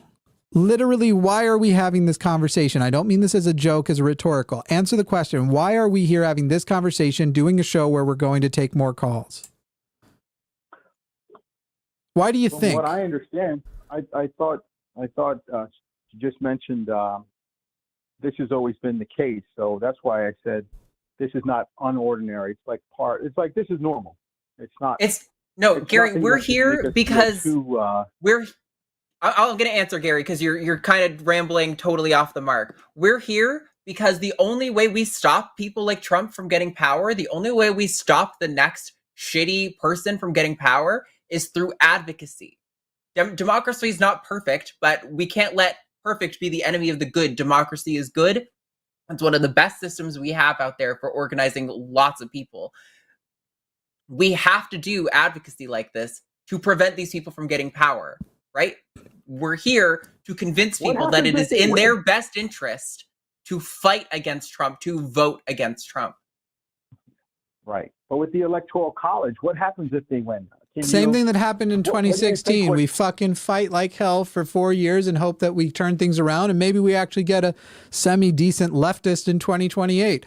Or if it's your personal thing of like you fought and you've been worn down and you have the resources to go elsewhere, it's kind of a bitch move because so many people don't. But at a certain point, if you've paid your dues, you know, go become a refugee in New Zealand. But if they win, it fucking sucks and we keep fighting. What do you think the answer is? What if he annuls the Constitution, though? Gary, it feels like your problem is the existential dread of realizing that humanity is going to toil over problems like this for as long as humanity exists. Until our species goes extinct, we will always be facing problems like this. And it sounds to me like what you're actually, your real problem is the existential dread of, oh, wow, humans have been doing this for tens of thousands of years, and they're going to continue to do this for probably tens of thousands of years into the future. Like, this is just the human condition. I don't know what to tell you. Conclusive election in history. Like when I hear this has been going on for 10,000 years, I get that. But I also hear language where people say this is probably the most conclusive election in our history. So how do you mean conclusive? What do you mean conclusive? Meaning that if we don't get this right, the trajectory of our nation would have severe consequences that are irreparable. Yes, because last time there were severe consequences that I don't know about irreparable, but certainly irreparable for the current population. People died because of last time. So we get through it, and then we still try to work for a better day in the future. But honestly, just this whole, okay, but what if this, what if this? Gary, what if what? Should I just go outside, lay down, and die? Who get like the what ifs? We take care of the what ifs when they if what? Not when they what if. Thank you. That did deserve that chuckle, Arden. So not anything to worry about, but be diligent. No one said there's nothing to worry about. I'm on a show screaming about what there is to worry about. Yeah, Gary, the dichotomy is not blissful ignorance, everything's gonna be totally fine, and the world is ending, humanity's falling apart, and we should all be panicking. There's a middle ground between that, and we can do something to affect change. We can fight to affect change, and you should care. That's why we're here, to convince people that it is in their best interest to give a shit.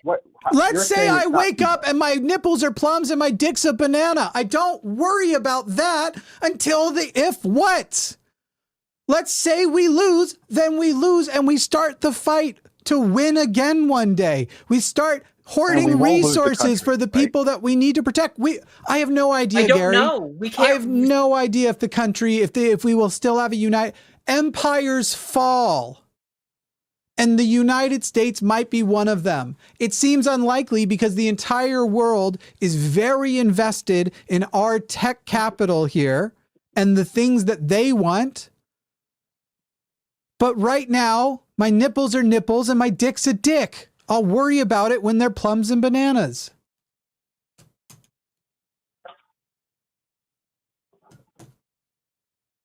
Last words, Gary. I guess we'll leave it off with good enough. I guess we'll leave it with that wonderful statement. You're welcome. Thank you, Gary.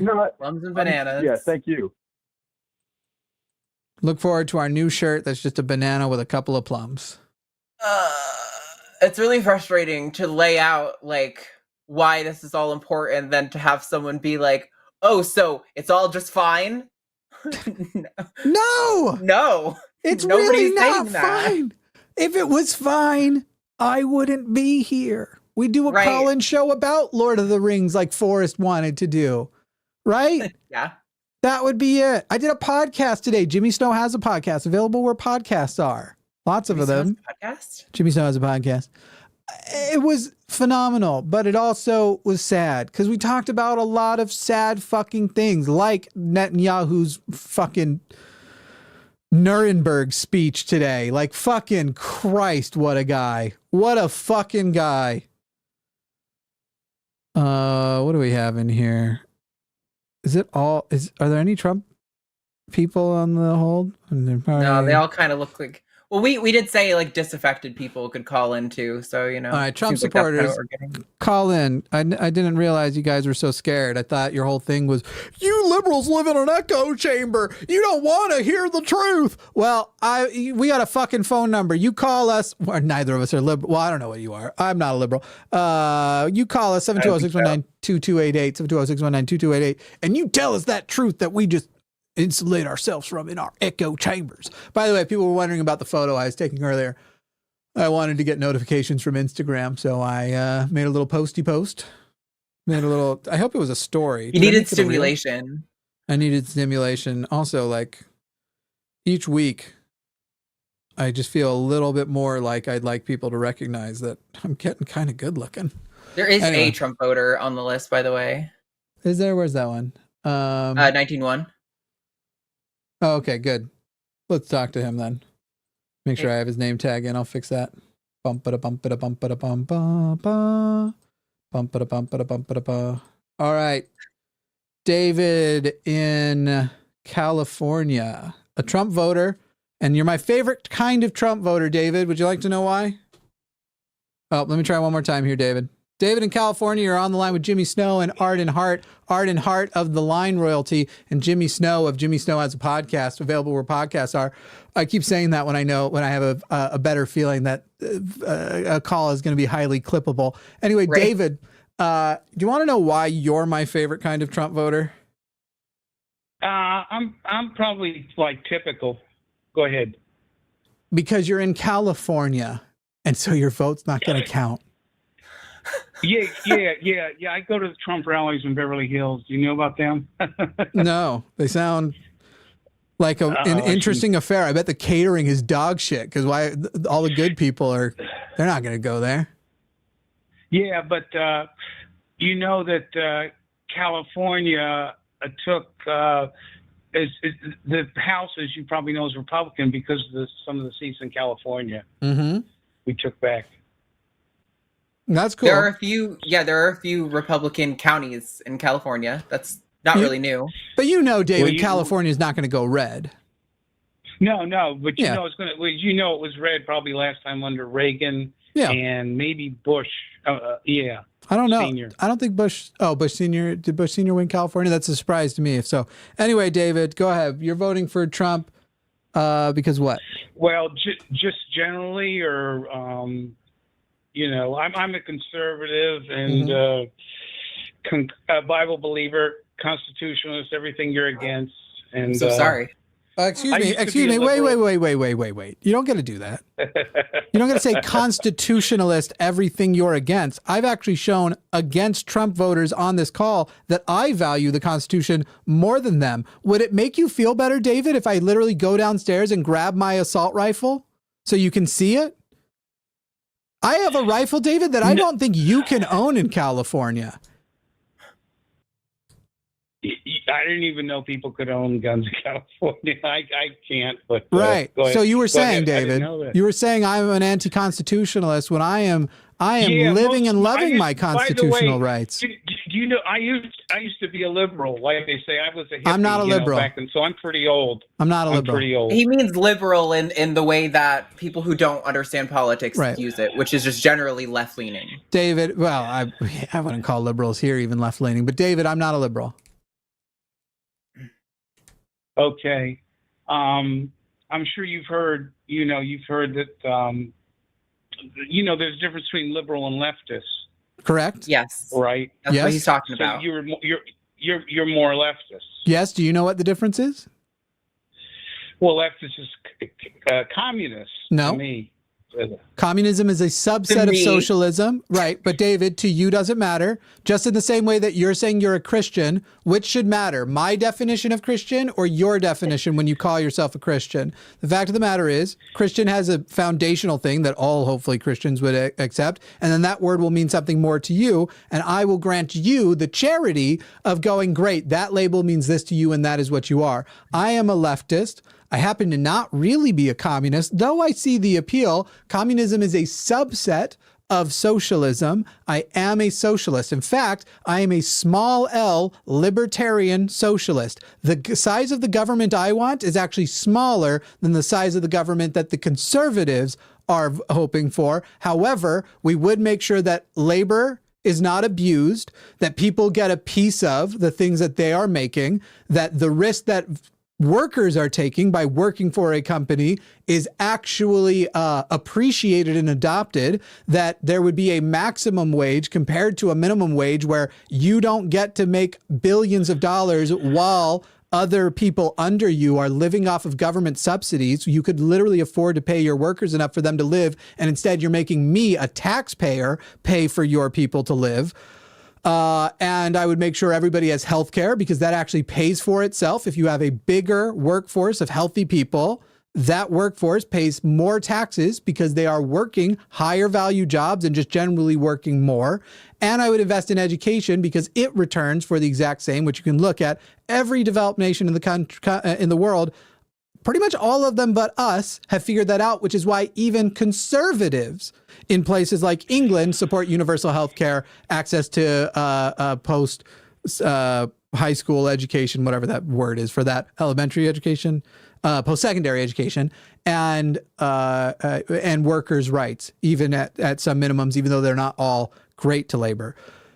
So that's why I'm a socialist, because I want more freedom and less government than you conservatives do.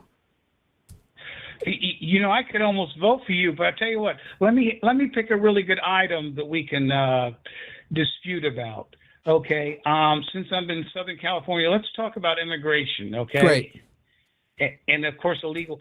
I know immigrants who come here to work. Okay, and they're hardworking, that pay into the system. And I know the immigration. I don't want them to wait 10 or 20 years to become a citizen.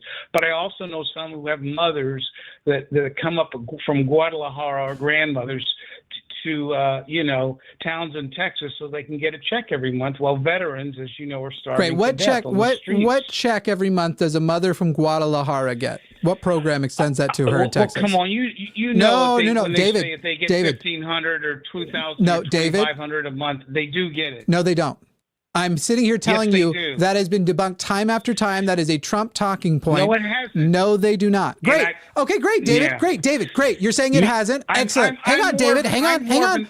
David, I'm going to do this job with you. I'm going to work for you here. Okay. David, I think it's great that you're telling me I'm wrong. And I'm so excited because social programs are always attached to policies. Which policy?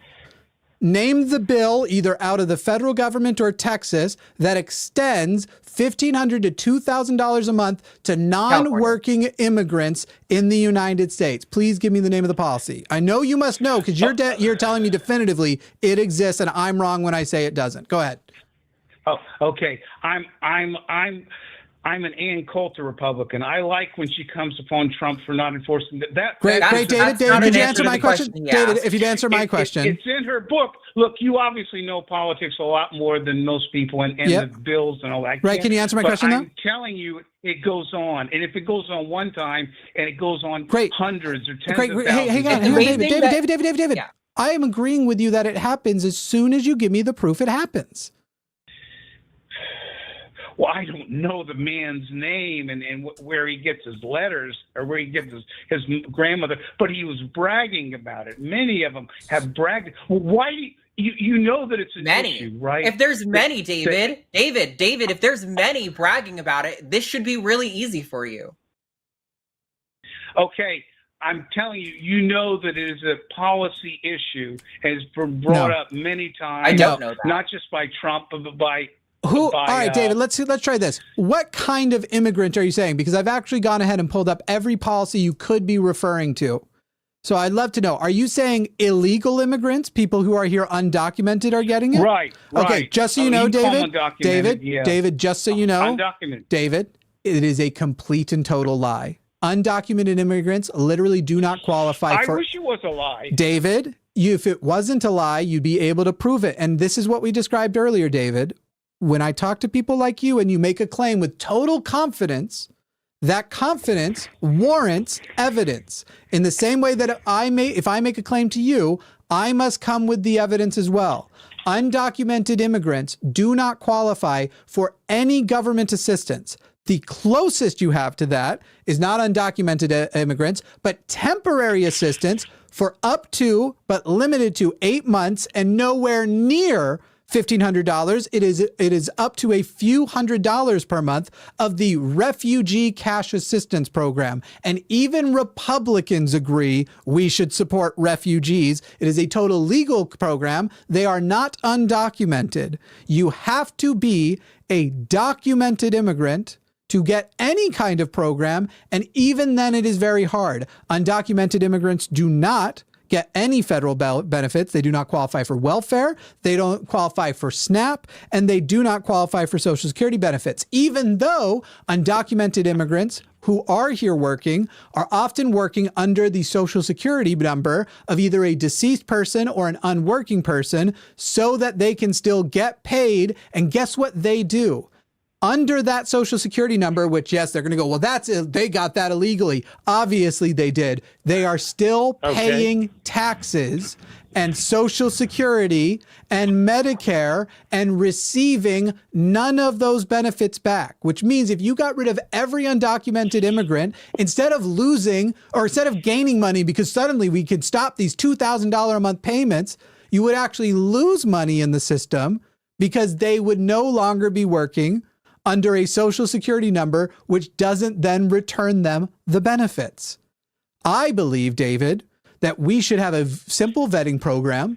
If you are not associated with a radical terrorist organization and you are not a felon from another country, it should be so easy for you to come to this country. We should have an Ellis Island style policy because that's some of the most impressive shit America ever did. But now that the people who are coming to this country are a little darker in complexion, suddenly we don't want to open up to them. But you've even acknowledged you see the benefits of these people, but that you think that somehow an undocumented immigrant is getting $2,000 a month, despite the fact that you cannot name the policy or cite any proof. Okay, I also know that since I am living in Southern California, that a lot of let's say Mexicans used to come up for the day back in the late 70s and early 80s, and then work and then go back to Mexico. Now you know that there's a lot more immigrant population now in California, mm-hmm. and since I think the middle 80s or early 90s. There was a law. Something happened that anyway. There has been more of an influx of the Mexican population. Good. Agreed with that in California. I hope so. Hell yeah. Good. Okay. Now look, do you like the movies? Don't know where you don't need to ask me weird abstract questions. You can just make whatever point you're looking for. Okay, if you go to watch The Godfather 2, Great. At the beginning it showed what Ellis Island was like. They would question you, check you out for medical reasons, see if you had a disease, what are you here for? If we would go back to that, what you just sort of said, sure, for every single one, if they're 10 million, 30 million, whatever people, if they would, because, my grandfather came here from another country, right? Great. 100 years ago. Great. So just so you know, you're saying you advocate for what you're saying, right? This is the side you're on? Yeah. Okay, David, just so you know, David, do you know what, David, hang on. Do you know what position that actually is associated with? Do you know what that's called? No. That's literally the open borders policy. The thing Donald Trump is always crying about because people don't understand what it is. And this is what I find so funny. Whenever I talk to conservatives like you, and David, I'm glad you've at least been honest. When I lay out what my vision is for America, you literally said, damn, I could probably vote for you because it actually appeals to how you think the country should be ran. And it turns out, David, You would prefer an open borders immigration policy because that's literally the policy you just described. Open borders does not mean vetting. It means we recognize the value of immigrants, we welcome immigrants, and we make the experience of immigrants as good as we can while the citizens who are already here are also getting all of those benefits. And we recognize that labor builds this country. And so attracting high-skilled people, laborers, everybody, which, by the way, labor is a high-skill thing. That's another dog whistle that he likes to. I love that they're like, we want these. I don't want a low-skilled immigrant. All they can do is build an amazing deck and hot tub and gazebo, beautiful piece of wood and artwork that I can't fucking do, and I'm too fucking lazy to do. Those low-skilled workers. We can attract labor. We can attract high education jobs. We can bring all of these people together because labor builds countries, and labor is what we should value above all. David, you don't even know that you're a socialist. You just know you hate what you hear people are telling you to hate. Okay. When I said that I was like an Ann Coulter Republican, what have you got against her? She's a fascist. She's an overtly racist fascist piece of shit who wants to, she wants for example, in the difference between us, she wants totally closed borders. She wants to shut down the American healthcare system. She wants to live in a somewhat Thatcherian, okay, well, listen, we can either take people at their word for what they say represents their values or not. If you want to say you think she's lying and she's secretly a socialist, but the fact of the matter is she wants a world that benefits her Aryan ass and not everybody else. And she likes the idea of this sort of very, you know what I don't support? Social Darwinism. And yet so many Ayn Rand assholes like her think that we should just basically create a system in which we're going to rely on the charity of rich people. And if you're born into wealth, you will die with wealth. And if you're born into poverty, you will die with poverty. She clearly finds poor people detestable and thinks that they are a bit of a disease. I find her to be a repulsive person. And while I hope everybody has a long and healthy life and that her life is reformed, I look forward to the day that enough years have passed that I get to live in a world that Ann Coulter's not a part of. Well, you know, it's funny that you put down Ayn Rand because you sound a little bit like a libertarian.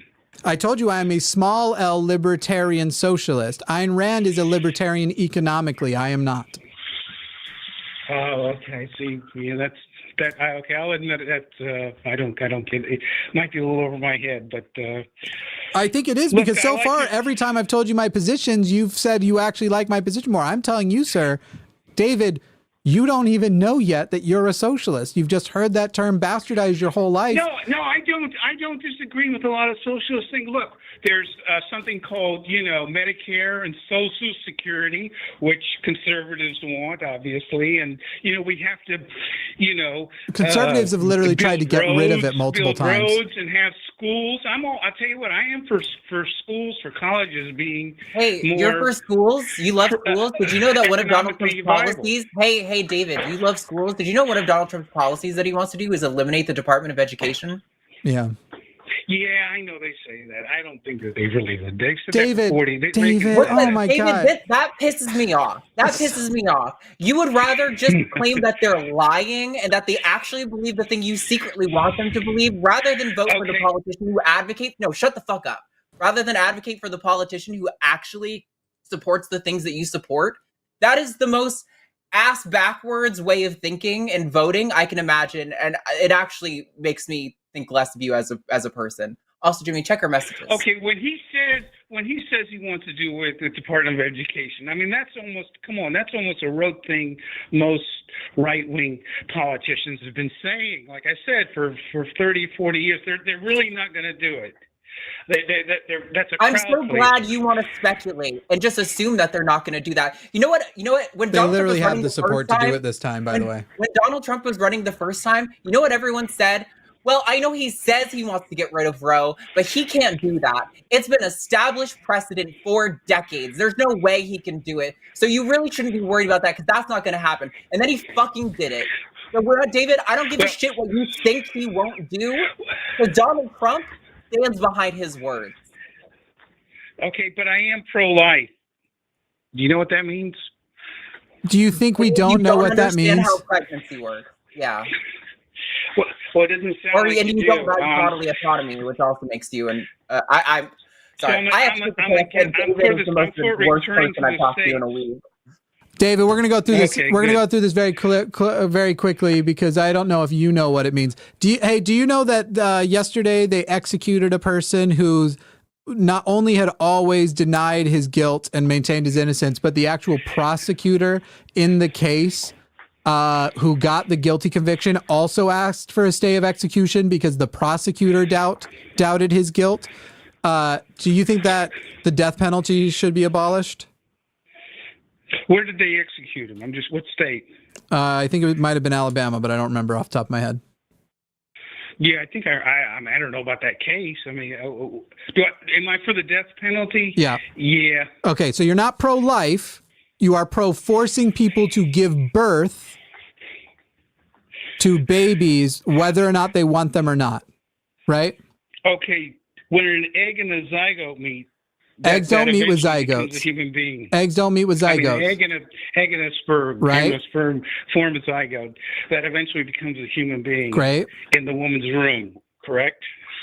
Not always, but they have the potential. A zygote has the potential to develop into a fetus, which has the potential. Well, zygote, embryo, fetus, baby. Yeah. Okay. Mm-hmm. So you're saying you want the woman to do away with potentially a human life? Yes, because every sperm and every egg is potentially a human life. But David, more importantly than that, no person has the right to live at the cost of your body. David, if I have a kidney disease, can the government force you to let me use your kidneys to filter my blood and hook you up to me to keep me alive? No. Great. So no human has the right to live off of another human's body, period. That is what bodily autonomy is about. You do not get to say that even if you think it's a human being, that human being still doesn't have the right. Your mother? Correct. You do not have the right to live off of your mother. Your mother can either abort you. That should be an option. And once you are born, the mother has the right to put you up for adoption. You literally do not have to keep a child that you don't want to have, and you shouldn't have to remain pregnant if you don't want to. I've never heard that. I've never heard it put like that before. I'll have to think about it. Then you need to, like every other thing so far, you need to start researching what the foundations of your beliefs are and what the opposition are, because I shouldn't be blowing your mind 9 times in a call. No, but I didn't think that you do have some conservative views, and I thought you were totally, leftist. I don't have a single conservative view. Well, if you want to obey, if you're for law and order, then you're a conservative, and you seem to be for that. Oh, no, fuck you, David. You don't just get to own law and order. What the fuck is that? David, do you think that the liberals, I'm not one, you think that Kamala Harris isn't for law and order, that she just wants people to break the laws? No, I don't think that she is. Great. She was just an attorney general for 3 years because she hates law and order. None of the Democratic Party is for law and order. Not a single member of the Democrats is for that. David, I don't know whether or not to just move on because you've already made dumb claim after dumb claim, and I've already owned you up and down this basketball court. But what you are saying is ridiculous. The idea that any politician doesn't want law and order is undermined by the fact that you will assume, maybe you only think it's true of the Democrats, but that these are greedy people who are addicted to power, which is true of almost every party, most of the people in all of them. Very few Bernie Sanders exist. And Bernie Sanders isn't for no law and order. Bernie Sanders has multiple homes. You've got to what is all the noise on your side? Jesus Christ. I can't even get a noise gate to keep you quiet because you're breathing directly in the phone. I don't know what the fuck's going on, man. No. Sorry. I Great. just turned on the sync. Go ahead. It's I can hear you. also so ironic to pretend that Democrats are against law and order when your fucking dear leader is the fictional dear leader who you create in your head because you apparently don't believe anything that Donald Trump actually says about himself. You just make up what you want him to be. He got the Supreme Court to make it where he can't be legally prosecuted for things that he does while in office. And your he's a felon. party is literally disassembling law and order. The irony, you are steeped in it, and you don't even know. David, shut the fuck up. David, yes. I'm muting you. Yes, I do. And I know the charges he's been indicted on. Fundamentally dishonest piece of shit. Yeah. Not only do I know his charges that he was charged with, and I know the supporting evidence, and that it is very apparent he actually did do the things. I also am aware that he has been indicted on multiple things, and while he must be treated as innocent until proven guilty by the court of law, that is not true of the court of public opinion. I saw him with everybody else commit the crimes on January 6th on TV. I'm aware and have the evidence to make the conclusion that he is guilty. Now, if presented with much better evidence, which it would have to be some fucking crazy ass evidence that that is wrong, I will change my opinion. And that's the good thing about the court of public opinion. It doesn't rely on, it isn't what will actually make a person guilty or not. The dude is fucking guilty as fuck and brags about wanting to be dictator for a day. The man is a felon and brags about how he basically doesn't have checked power and his whole thing. Okay, hang on. David, here's a question. Why would somebody want total immunity if they didn't plan on breaking laws? No, I don't agree with this immunity thing that got passed. Great, well, that was him, and he was the one saying he needed it. David, I'm going to strangle you. You're the most infuriating person. Metaphorically. She's going to metaphorically. How the fuck can you say, I don't agree with that? You, again, the person that you want to be elected, the Donald Trump, you have your, no, shut up, David. Stop interrupting me every time I fucking talk. At least he recognizes you're a woman because he's willing to talk over you.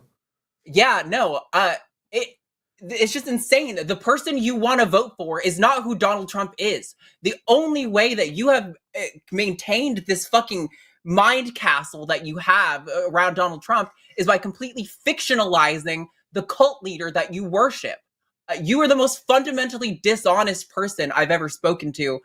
And I think you are like so contemptible. It is actually appalling. We do need way less laws. To bring it full circle, because we've been on this call for a long time, I want to echo Jimmy's sentiments at the beginning of the call that thank the God that you believe in, you are a voter in California, because the fact that you get a vote and you have about the education on politics that my 11-year-old brother does is the biggest disservice. You know how I feel about homosexuals? Don't care. I don't care how you feel about homosexuals. I literally cut him off. I dropped it there. I was like, I don't give a fuck what you think about homosexuals. At this point, though, with all the things he was wrong about, I feel like we would start with him saying, I'm not fond of him. And then he would end on realizing he's a homosexual. Like, that's how it's been going so far. Oh, I didn't think about that. I am going to go suck a dick. Oh, my God. That's my advice to you. Go suck a dick. I have a really... It might make him feel a little bit better. I just have a really hard time being patient with people who just, his whole premise is dishonest. You point to anything Trump has said and done, and he says, well, I don't agree with that. I don't think Trump really wants that. Trump really wants the things that I want, which are secretly this other set of beliefs that Trump hasn't advocated for, and that actually align better with the Democrat Party in a lot of ways. Like, I don't know how to deal with somebody who's fucking... like just creating a fiction and saying they advocate for the fiction, but the fiction is not what they say. Like, it doesn't make any sense. I'm excited for this one. We'll probably not take it too long, but we'll find out. We'll see what happens. Aaliyah in Oklahoma, you are on the line with Jimmy and Arden. Go ahead, Aaliyah.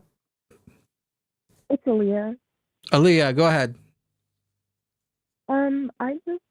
I feel like regardless of whether Trump or Kamala presidency comes on, I feel like the results would be inevitable. Yeah. I think just the timing would be different. And you're wrong. Yeah, very, very wrong. Aaliyah, did Donald Trump's choices for the Supreme Court massively change the policy direction of this country as it was prior to his election? Yep. Is Donald Trump someone we can trust to replace up to 3 more? No. Right. Would Harris make better decisions than him? Yes. Great. How many decades do you think what Trump did will harm the future? It's probably going to be like, what's that one guy who everybody hates? Reagan. I assumed it was me, but let's just say the Supreme Court, without reform, 20 to 30 years. And if he gets in, is Supreme Court reform possible? No. Is Supreme Court reform possible under Harris? I'm not sure. Yes, it is. And she's actually described wanting to do it. So whether or not you even know if she could pull it off, it's actually at least possible, and it's not possible under him. I wouldn't say it's I'm not saying that it's not possible. I'm just saying, like, I think that, how do I put this? You feel that's the way your questions would honestly begin. I'm basing this off of the 2020 and the and Obama's original election, as to where like during 2016 when Trump got elected, or sorry, during 2020 when Biden got elected, he said he was campaigning against a lot of the things that Trump was, but it seems to me, or at least from what I know, he kind of it's like Democrats don't really, they kind of just lay down and take it. Incorrect. Aaliyah, kind of just like, Aaliyah. Biden was elected in 2020. He made lots of promises. Those promises didn't come to fruition. That is essentially your contention, right? Yes. Did any of his promises come to fruition? Did any of them come to fruition? For example, the infrastructure bill, canceling lots of people's student loan debt. Did any of the things he promised come to fruition? Yes, some of them did. Which mechanism was he able to get those things done? Was it by executive order or by laws? I'll just answer. It's a little column A, a little column B. What was the reason he was not able to, let's, for example, say, pass universal cancellation of student loan debt? I'll give you a hint. The answer is the name. Nope. I think this would...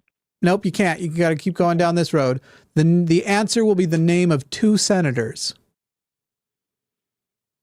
I literally have no clue. Right. And this is my problem, Aaliyah, that even on the left now, we have people calling in who were also calling in, confidently making a position that they foundationally do not understand why they're right, but they feel they are right. It can't acknowledge it's a feeling, and that with better facts. The reason why Biden got less done than he promised, but actually also in some ways more done, was because he was willing to use more executive orders for harder left policies that we weren't able to do. But in his first 2 years, he had a 50-50 Senate with 2 senators, Joe Manchin and Kyrsten Sinema, who both had gone hard right to basically the middle and blocked both, or not just both, several laws, Supreme Court reform, overturning the Trump tax cuts, and getting rid of the filibuster to be able to pass laws.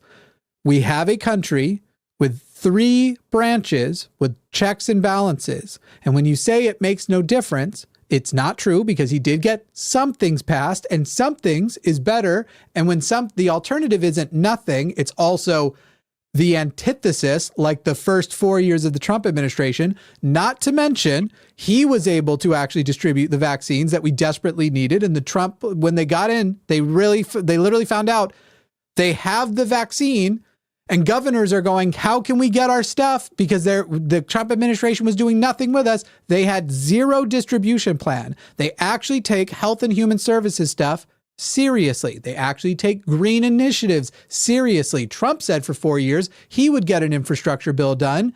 Didn't get it done. Infrastructure week, it's coming up. It's right around the corner. Biden actually gets it done. Biden also causes inflation to go up at the lowest rate of any of the developed countries, as opposed to Trump, who exploded the deficit and actually passed installed tariffs that made the inflation problem worse. When you say these two aren't different, when the check and balance, because the check and balances restricted how much Biden could do, but you're also ignoring the fact that those check and balances also gave him the veto pen and prevent the radical Christian Nationalist Congress, as led by Mike Johnson right now, from passing all the things they want to pass, what you are saying is demonstrably untrue and clearly feeling based. And if the right is shitty because their positions are just, I feel like socialism's evil, then we would be shitty if we use the same basis. I am not interested in faith-based politics, and that is what you are exercising. Here is your opportunity to respond. Okay. I'm not necessarily like I'm still voting for Kamala.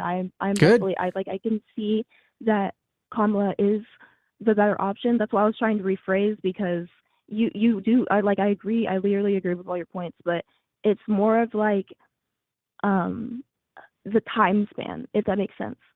So it would be different things would happen, but ultimately it leads. I think it's gonna lead to I still think a bad ending. I still think that's fundamentally just not true, though, Aaliyah. I know Aaliyah called yesterday on TACIS. Aaliyah's cool with trans stuff. They've got they them pronouns, and they are wanting to raise their kid in a gender abolitionist mindset. So Aaliyah's cool, but from a trans perspective, Donald Trump has outwardly said it's a part of his Agenda 47. He wants to outlaw gender affirming care on a federal level for minors. He's wanted to use the government to investigate doctors and to stop transgender healthcare happening, generally speaking. Well, do I wish Biden and Kamala had done more in this term to advance trans rights? Absolutely. Miss Arden? Yes. Yeah. I also understand that would be terribly dangerous for trans people, because Right. I would put myself in the trans area as well. And I know that can be very dangerous. Yes, but you're saying that they're going to arrive to the same conclusion. Sorry? And that's obviously not true. You were saying they're going to arrive at the same conclusion. It's just going to happen on a different time scale. But obviously, if Trump gets in, we're going to have a very different conclusion, very different direction on policies than if Kamala gets in. It's just not true. The conclusions will not be the same. They are very divergent. Okay, I guess there's this feeling, since I'm mistaken, I'm sorry, I didn't mean to seem arrogant or anything. I think my main fear is that my main idea is that I can't shake this feeling that we're already nose diving into fascism, regardless of whether it's Democrat or Republicans, because Democrats to me are very still right wing. They're not. But they're moving left. Aaliyah, this will be the final point. What's your solution? Because it sounds like you're saying, I guess I'll just go lay down in my backyard and die. The Democrats have a long way to go to be good, but they are closer and they are moving to the left. We actually have a shot in this country. Look at just how many socialists you probably know. Do you know how few people would have used the term socialist just 5 years ago? Harris picked Waltz for her running mate. Waltz is significantly left of Harris. There is definitely a push in the best direction. Walls, by the way. Okay. Walls, okay. Yeah, please stop oppressing cishet white men by mispronouncing their names. Go ahead, Aaliyah. Sorry for that bigotry you heard. And I understand this is about harm reduction. So I kind of I don't want to turn the tables on you or something. But I'm just wondering, when people say, we're talking about harm reduction, right? Yes. When people, it confuses me when people say, especially white people, and they go and say something like it's harm reduction. But the things that are already happening, that they say are already happening to Black, brown, marginalized people. So who are you really minimizing? Aaliyah. How are the people who? Aaliyah, it's still harm reduction. Donald Trump will cause more harm to more people. At present, there are people who will be harmed, still under Harris, but there will be fewer of them. There's ongoing harm right now. Trust me, I assure you, I'm not one of the, I don't know if you just brought up white people to try and make it seem like I don't know. I hate fucking shit like that. It seems like poisoning the well, but whatever. I agree. White people are cringy. I'm the one who on this channel this week was bringing up that under the Biden administration, they were still redlining and not distributing GI bills at the same rate to their soldiers of color, and literally our modern day doing that shit. Redlining hasn't gone away. I'm not the one. I don't know what to tell you. It's still an amount of harm that's being done, and whether it will be less or not. And if we are going in a direction of foundationally, if in the future we successfully reduce harm to potentially being that no unnecessary harm is happening, it will happen quicker under a presidency of Harris than Trump. Trump will exacerbate it, and it will affect more people. Then you agree that it's harm reduction, regardless that it came out of my white mouth.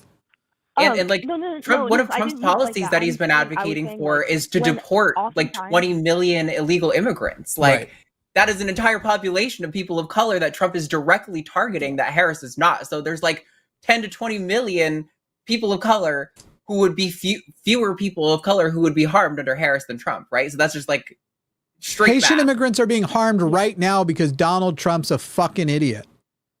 Because he said a dumb thing that he had no proof of.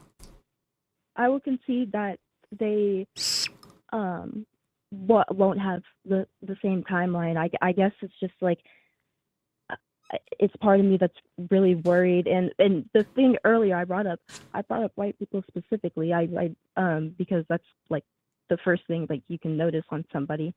As for like sure, wrap it up, Aaliyah. We are gonna move on. Just go ahead and wrap it up. Huh? Put a bow on it. Wrap it up. Okay. I brought it up because I think that a lot of people aren't paying attention to the people who are already like being harmed, and I just don't understand. I don't know, like, what are some things that you or me or people like could do to make these like. Sure. I can answer very quickly, and it'll be the last thing. Stop being an activist only in election years, and otherwise your activism only being, maybe it's not you, only being a collection of complaints that you post on Reddit.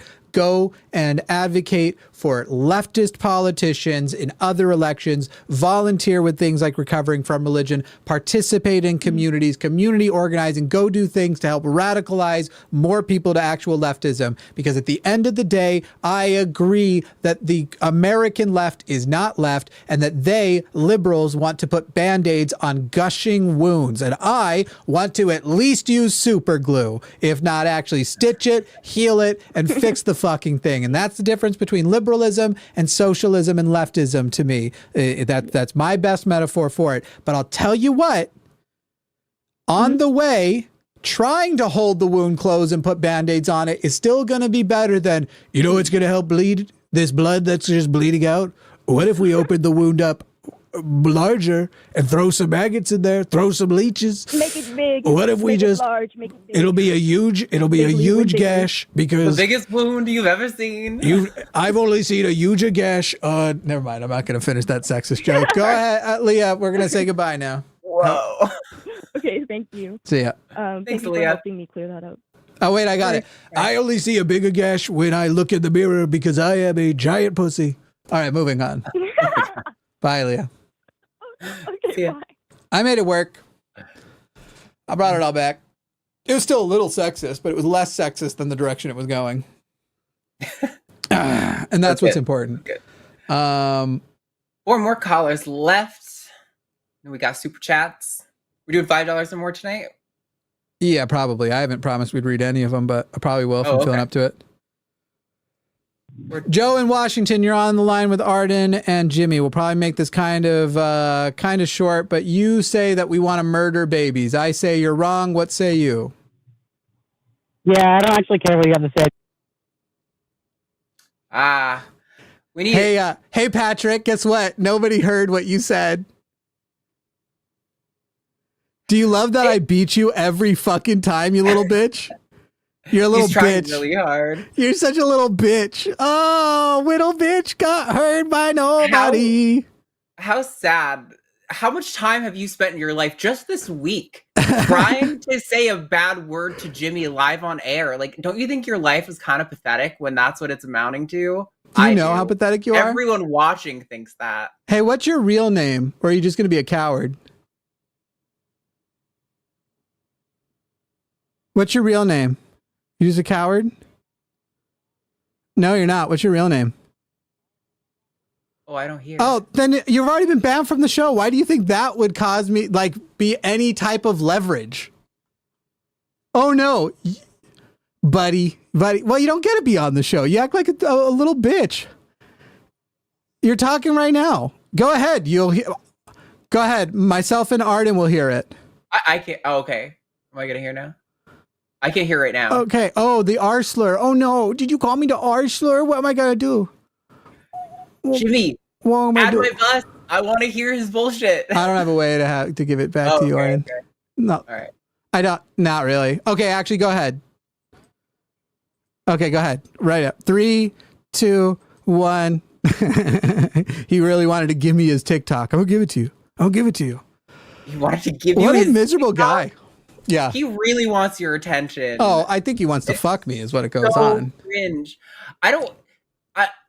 I heard him start talking. I knew who. I don't realize. I heard him start Sorry. talking. I knew who it was.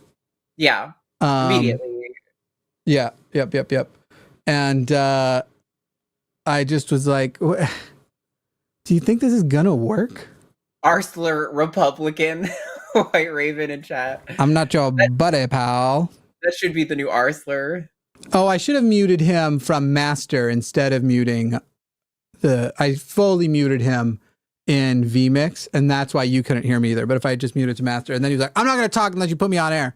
When he had just tried to use it, basically attack Arden for being trans, and then tried to R-slur at me, I'm just like, womp womp.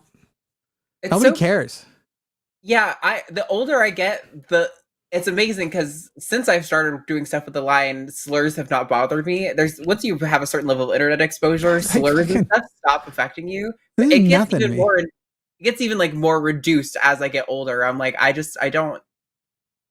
Yeah. I don't know what you want to accomplish there, because if it's to like make me feel some kind of way, it's not doing that. It's just making you feel good. He's like, just affirmed time and time again that I'm better than he is, and so I'm just like, I don't care. I know I'm better than you. I don't give a shit. I love he tried to like spread shit about you. Yeah. To make himself seem morally superior, but he's also a fucking bigot, apparently. Right. Like literally he's ableist and a bigot. Yeah. So what audience does he think that would succeed? I took down the name tags because I thought you all deserved a little bit more of a show. Also, we don't need the phone number up anymore. Are you trying to make people look at my titties, Jimmy? Oh my God. My titties. I was trying to make them look at my titties. I'm just very pleased with it. Without everything else in my life is shit. Look at how good looking I'm getting. This part's good. I mean, this is the one time Jimmy wants praise, chat. No. I'm not inviting chat to participate. Give it to him in a super chat. You can super chat some stuff. I'm just saying it's wild to. I don't know. Do you all remember what I looked like in April? It was looking bad. It was looking bad. It was not good. It was not good. I was. Nobody thinks that about you. That's not true. I was both. Not just because I was thicker, because I was clearly ill. Like I was clearly like sick and overweight and not sleeping and having. Now, unfortunately, a lot of the health issues are still present. No, you're right. You were an ugly, disgusting mess, and everyone was afraid of you. And I feel like validated now. I feel like now I'm looking at myself and I'm like, I'm finally average looking, and that's just so hot to me. Finally, I've reached mid. All I've wanted to be was mid, and now I'm finally mid. So look at my titties. Thirst is going to explode. Yeah. Okay, let's see. No, that one. Are these all okay? We're gonna have Mustafa. Mustafa, you're on the line with Jimmy and Arden. Hey guys, also Jimmy, you are not mid. You are still super hot. You got the hair back. Get out of here. Get out of here. All right, thanks, Mustafa. But let's move on from that. It made me very uncomfortable. Okay, well, my argument is that I do not support either the GOP for sure, and I'm sick of the Dems. I've been voting for them since I've been allowed to vote, and they have not delivered 100%. And I know you've made these arguments that they have been delivering, but at the same time, under their watch, under Biden's watch, when he had both the House and the Senate, half the population lost their life to an abortion. And no, Mustafa, come on, you're not going to do that. This isn't real. You're joking, Mustafa. You can retort. Minutes after that announcement, I got dozens of emails from Democratic politicians, and I'm not the only one who got these, saying, "Oh, we got to donate more to us." So they took our right. No. And on top. Mustafa, stop. This is so dishonest. It's actually disappointing. Mustafa, you're obviously actually a Trump voter trying to turn people away.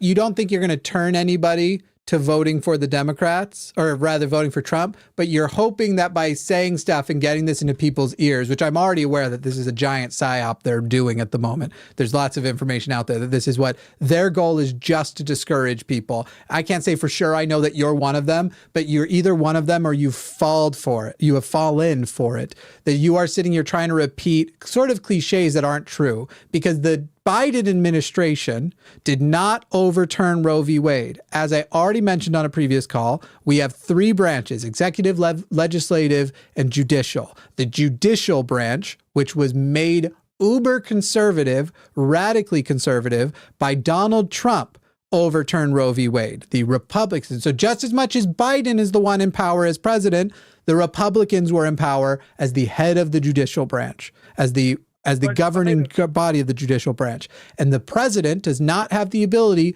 to veto that. He could have vetoed it if it came from Congress, but not that. And then even to say he had the House and the Senate is also not true, because he did not have 50 Democrats. He had 48 Democrats and 2 independents. One of those independents decided to swing moderate and was holding things hostage. The other one is moderate in practice, but still claims to be a Democrat. So what you just said isn't true at any level of what you just said. It's incredibly dishonest. And the right thing for them to do would have been say, hey, we now have work to do, but that work is unfortunately not free. We know that a lot of people right now are feeling fucked and want to know what they can do. And yeah, we're politicians, so we are going to take a little advantage of the tragedy that's happened and not waste it, and the fact that people will be more charged. But at the end of the day, we have laws and regulations around these donations, and we will actually spend that money on trying to recover Roe v. Wade. Go ahead, Arden. I also want to point out that in response to this happening, not from the Biden administration, the Democrats and Biden administration did try to push the FDA to approve mifepristone so that they could get an abortifacient access. Ooh, wow, I just heard myself back. Access to an abortifacient throughout the entire country. So not only is it not the fault of the Biden administration, but as soon as it happened, actions and steps were taken to try to remedy this as best we could until we can do a more overarching action to restore Roe. But it could have been done prior. It should have been done prior. It probably could not have been done prior. However, it should have been. The fact of the matter is, Roe v. Wade eventually it did pass in the past, and there will be an improvement sometime in the future. And it certainly is not going to be the Republicans. And you sitting here and going, I'm voting third party, which I still don't believe. I think you're just a Trump supporter.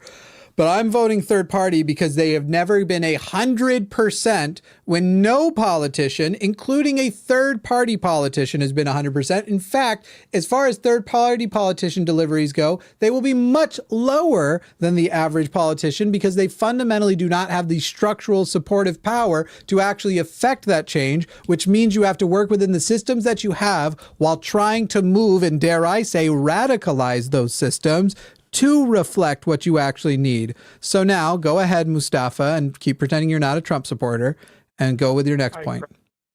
I promise you, I am not a Trump supporter. Well, stop doing his work for him. Stop joining in their guys. We're not saying that you should vote Trump. Just don't vote if it bothers you that he was the one in office when Roe v. Wade passed or got overturned. I got to overspeak here. I'm not saying don't vote. I'm saying do vote, but vote for a But No. vote in the No. most useless way possible. Mustafa. That's worse than not voting. Mustafa, true or false? Mustafa, true or false? Not true or false. Wait, or is it? Yeah, either Harris or Trump will be president. Correct? Yes. So why are you advocating for voting for? Also, if you're voting for Jill Stein, I highly encourage you to watch the interview Mehdi Hassan did with Jill Stein. Because Jill Stein is a joke. A fucking joke. Yeah. If Mehdi Hassan has gone way more of the length than any leftist I know on behalf of Gaza, and if he can't fucking, it's Gaza, not Gaza, Gaza. If he can't fucking come to vote for Jill Stein, any fucker who's going to say vote for Jill Stein because of Gaza is full of shit. We should work on that, but I'm even not. It's not Gaza, people. It's Gaza. Technically, it's like Gaza. So white right if now. you're in Arabic, I'm trying to do. We should be saying things the way they're actually pronounced. We should stop whiteifying them. It's not Amarillo, Texas, by the way. Go ahead. Actually, it is. But anyway, No, it isn't. The reason why I'm voting Green, even though I know she's going to lose, is because they're going to see a very at least a percentage of No, they're not. They're Hold not on. going to see any meaningful percentage increase in people voting for third party at all. No. You are There's so fooled. Cornel West doesn't have a significant base. Jill Stein doesn't have a significant base. The Libertarian candidate doesn't. I can't remember who it fucking is right now. These are not people who actually have a significant base. There are third-party runs in the past. In fact, as a write-in candidate, Kennedy Jr., who is now vying for a position in the Trump administration, so you can't say he disrespects the two-party system since he's trying to be in one of the party's cabinet, will have a more significant vote than either of them. What you are saying is very, very silly. Amarillo is the way locally people have agreed to say it, but it is part of, and you'll see it all around, they whiteified the language here to be shitty. So it all is the a words Amarillo. that should be pronounced in a Spanish way are pronounced in a very annoying American way, Purposely. but that's just like how they've been accepted, and so that's Right, what but it it was, is now. and I'm saying we shouldn't accept it because it was the reason they did it was racist. It's not how it's pronounced. I That's what don't I'm saying. disagree. Yeah. But yeah. But it does have a potential within swing states. No, And it the doesn't. No, It has it the doesn't. potential in Minnesota. The potential you have is to ruin the election and get Donald Trump. It has the potential to stop the better candidate from winning. That's the potential it has, Mustafa. There is zero chance in swing states that Jill Stein is going to win a swing state. Period. Like I said, I don't expect her to win. I just expect her to literally spoil. Nope. So that way, Dems can actually act on their platform. Good. Then you guys are pieces of fucking shit because Dems won't be able to act on their platform when Project 2025 literally replaces the power structures that are in place to make sure that the president's powers are limited, that now he has the right to dismiss more people from their position, and he will be able to solidify the ways in which he is trying to make it so Republicans can always win elections, regardless of the vote, by basically if you just claim that there's fraud, now you can send alternate slates of electors. That way land is voting instead of actual people. Mustafa, you are a sack of shit if you vote for Jill Stein and participate in a let's spoil it because fucking Donald Trump may not be a survivable event. Certainly not for the democracy as it is. Yeah, the unbelievable privilege. Sorry, I didn't mean No, to you're fine. You may literally solidify the inability for a third party or leftist or Democrat to ever win again because gerrymandering is no longer enough for these people. Voter suppression is no longer enough for these people. The ways in which they have been winning all of these years by making sure as few people vote as possible, not winning by popular vote, has not been enough. So they are radically changing even those systems to already take a system that is unbalanced in their favor and fucking dive it into the ocean. Yeah. You're willing to risk us descending into a complete Christo-fascist, bigoted state, all because the Democrats aren't doing enough for you. Well, that's got to be a nice bucket of fucking privilege that you get to live with. I'm very jealous, and Next, she'll be like one of those dum-dums last week who called in, yeah, but I also think we should go to violent revolution, which you would not fucking win. Yeah, there's not going to be a violent revolution. I can promise you. You can't promise me. You literally can't promise me because you are right now participating in a spoil effort in a way that will actually empower a side that might decide to have their own violent revolution. They've already been heading that direction, like in Florida, where they're passing laws to make it legal to run over protesters. And you know what? You know what, Mustafa? You know what I would call a violent revolution, just of a different type? A national ban on abortion, because non-access to abortion is fucking violence. And here you are, apparently voting for the spoil that will make the odds of that go way the fuck up. So you might be right. The left might not get to succeed with a violent revolution, but there may be violent revolutions. And we're the ones who are going to get fucked. Yeah, there was actually a great study too. Actually, no, Mustafa, stop. There was a study that came out that showed that in the states where anti-trans laws had been passed, suicide rates amongst teens jumped dramatically. They had a massive sample size. So you are advocating for spoiling the election, risking the Christo-fascist leader getting in who wants to do that nationally. So you clearly don't give a fuck about trans people. You clearly don't give a fuck about women. You clearly don't give a fuck about religious liberties. No, shut up, Mustafa. This is what you're risking. You have the opportunity to pull the lever. No, shut up. Shut up. You have the opportunity to pull the lever and give Kamala the best chance at winning. Or you're saying, Mustafa, I'm going to mute you because you're incapable of interrupting me, and I have ADHD and can't think when people interrupt me. You are willing to risk the worst option because the Kamala Harris and the Democrats are doing enough for you. That is the most unbelievably privileged take, and it is like beneath contempt. It is disgusting, and nobody should think that that is a valid way to protest what is going on right now. Yeah, I don't see a difference between you and a Trump voter, period. Am I still speaking? Yep, go ahead.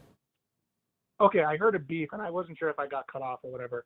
But politicians are supposed to earn our votes. It's not your job to get other people to vote for the politician you support because they're. Did you just listen to fucking nothing, Mustafa? Nothing. Not a Do you know single word why we said. Harris has earned my vote? Because she's one of two options, and she's the one where less violence will happen. Not just abroad, not just in Gaza, but also in America. Also with abortion, the ability to veto an abortion bill. Also for trans youth and queer youth. Also for trying to get the Supreme Court remotely back to balance, or at least closer to balance. I absolutely, she has not earned my vote in that she's not a perfect politician. I'm probably further fucking left than you are, Mustafa, but I actually know the foundations of my beliefs, and I actually think about the outcomes and whether it's worth it. And you sound like the most privileged little Reddit fuck who's, I'm not going to vote for them, and I'm going to brag about it. Well, go fucking jerk off. Unfortunately, you are in technically a swing state, though I think Minnesota is probably solidly blue this time around. But why not make it for yourself. sure? Right, exactly. Why not make it for sure when you can do that? Yeah, I'm just saying, luckily, I don't have to go to bed fucking worrying as much about Mustafa being this big of a dick. Hey, at the end of the day, she is supposed to get my. I do not owe her my vote. Yes, you do. No, you know who you owe, though, that vote to? All the women in your life, all the trans people in your life, any immigrants that are in your life, all like, it's insane that you there's don't no difference. You do understand owe her that vote. She's a woman. She has a stepdaughter. Women, people of color, are all targeted by this shit that is happening. So yeah, actually, you do owe her specifically the vote. And as Arden just said, you owe that vote to every woman in this country. You owe that vote to every immigrant. You owe that vote to everyone who will be harmed because of Trump's policies. But good job, Mustafa. You're such a brave advocate and such an activist that you might be participating in the thing that didn't work in 2016. Did it, Every Mustafa? other election when people did this. Literally the exact same shit back then. We're going to spoil the election so next time we get Bernie or better. Did we get Bernie or better, Mustafa? Did that work in 2016? No, but we did get a lot of- No. You're a waste of time, Mustafa. And you know what else? You are a waste of a vote. A waste of a citizen. Goodbye. Fucking... I would have preferred he'd hung up because I like it when the trash takes itself out. Yeah, for sure. Also, somebody in chat was like, because I said I get distracted with ADHD, was like, ADHD makes it so you can't control yourself. I literally said I get distracted when I get interrupted, not that I can't control myself. Weird. You are, whoever said that, a dumbass. Yeah, Jill Stein sucks, by the way. Really fucking sucks. I'll admit, over the years, I've liked to condescend to people who are voting for, oh, you're voting for city councilwoman Jill Stein? Wow, she's so competent. Next, you're going to vote for a business person. Jose! How are you? I'm good. How are you guys doing? I hope that was a wonderful greeting. I wanted to be nice to one person tonight. Jose, you're on the line with Jimmy and Arden. And you are the last call. We're going to make it a little bit brief, but go ahead and give us your topic, and then we're going to hit super chats.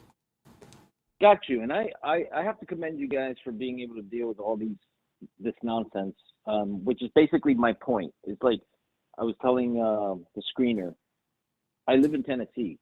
How and all of my friends, all of them, educated, non-educated, whatever, love Trump. They made more money during the Trump years.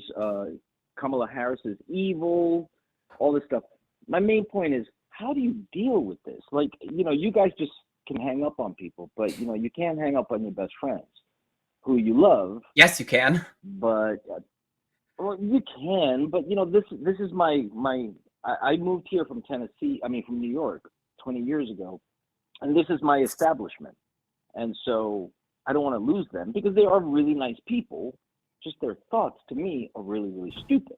Yeah. So, Jeffrey, how do you guys listen? I'm sure you guys have friends. Oh, this isn't Jeffrey. This is Jose. I got to fix it. Sorry about that. Oh, sorry. Yeah, Jose. Oh, it's okay. It's okay. Yeah.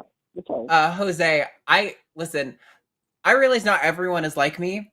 To me, I don't value blood connections at all. I don't value close relationships in the way that if somebody reveals themselves to me to be a fascist and willing to support a fascist, willing to support a regime that's going to deny women's rights, deny trans people their rights, to villainize immigrants, to mow down what's remaining of the Gazan population, to me, that is the easiest thing to do.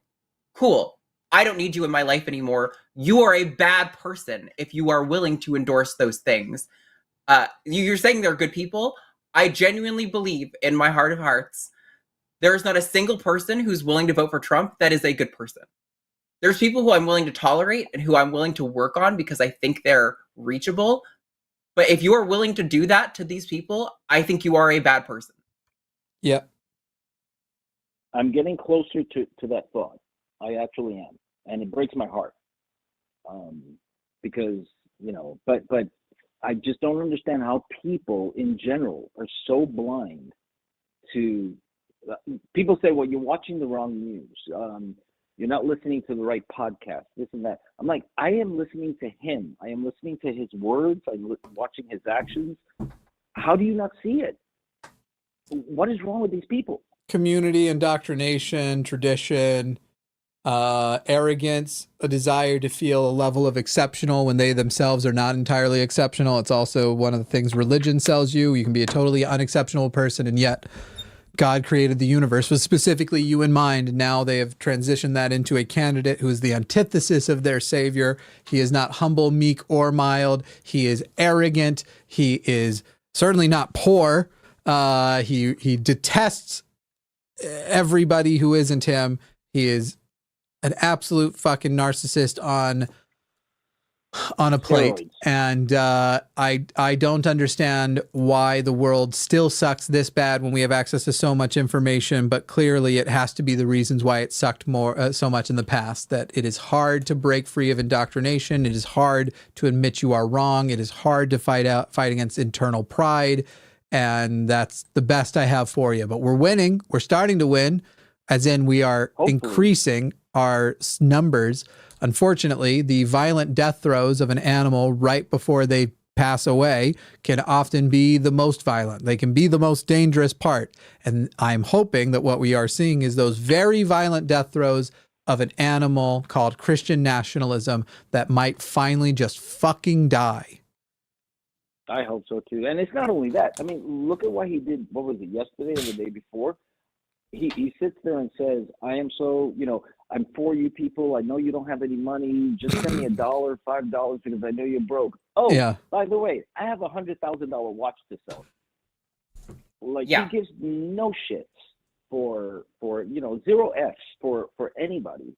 And nobody seems to see that in the south of the southern border. Nobody sees that. They're all like, he's a great person. It just drives me nuts. I just wanted to vent that way. I get you, Jose.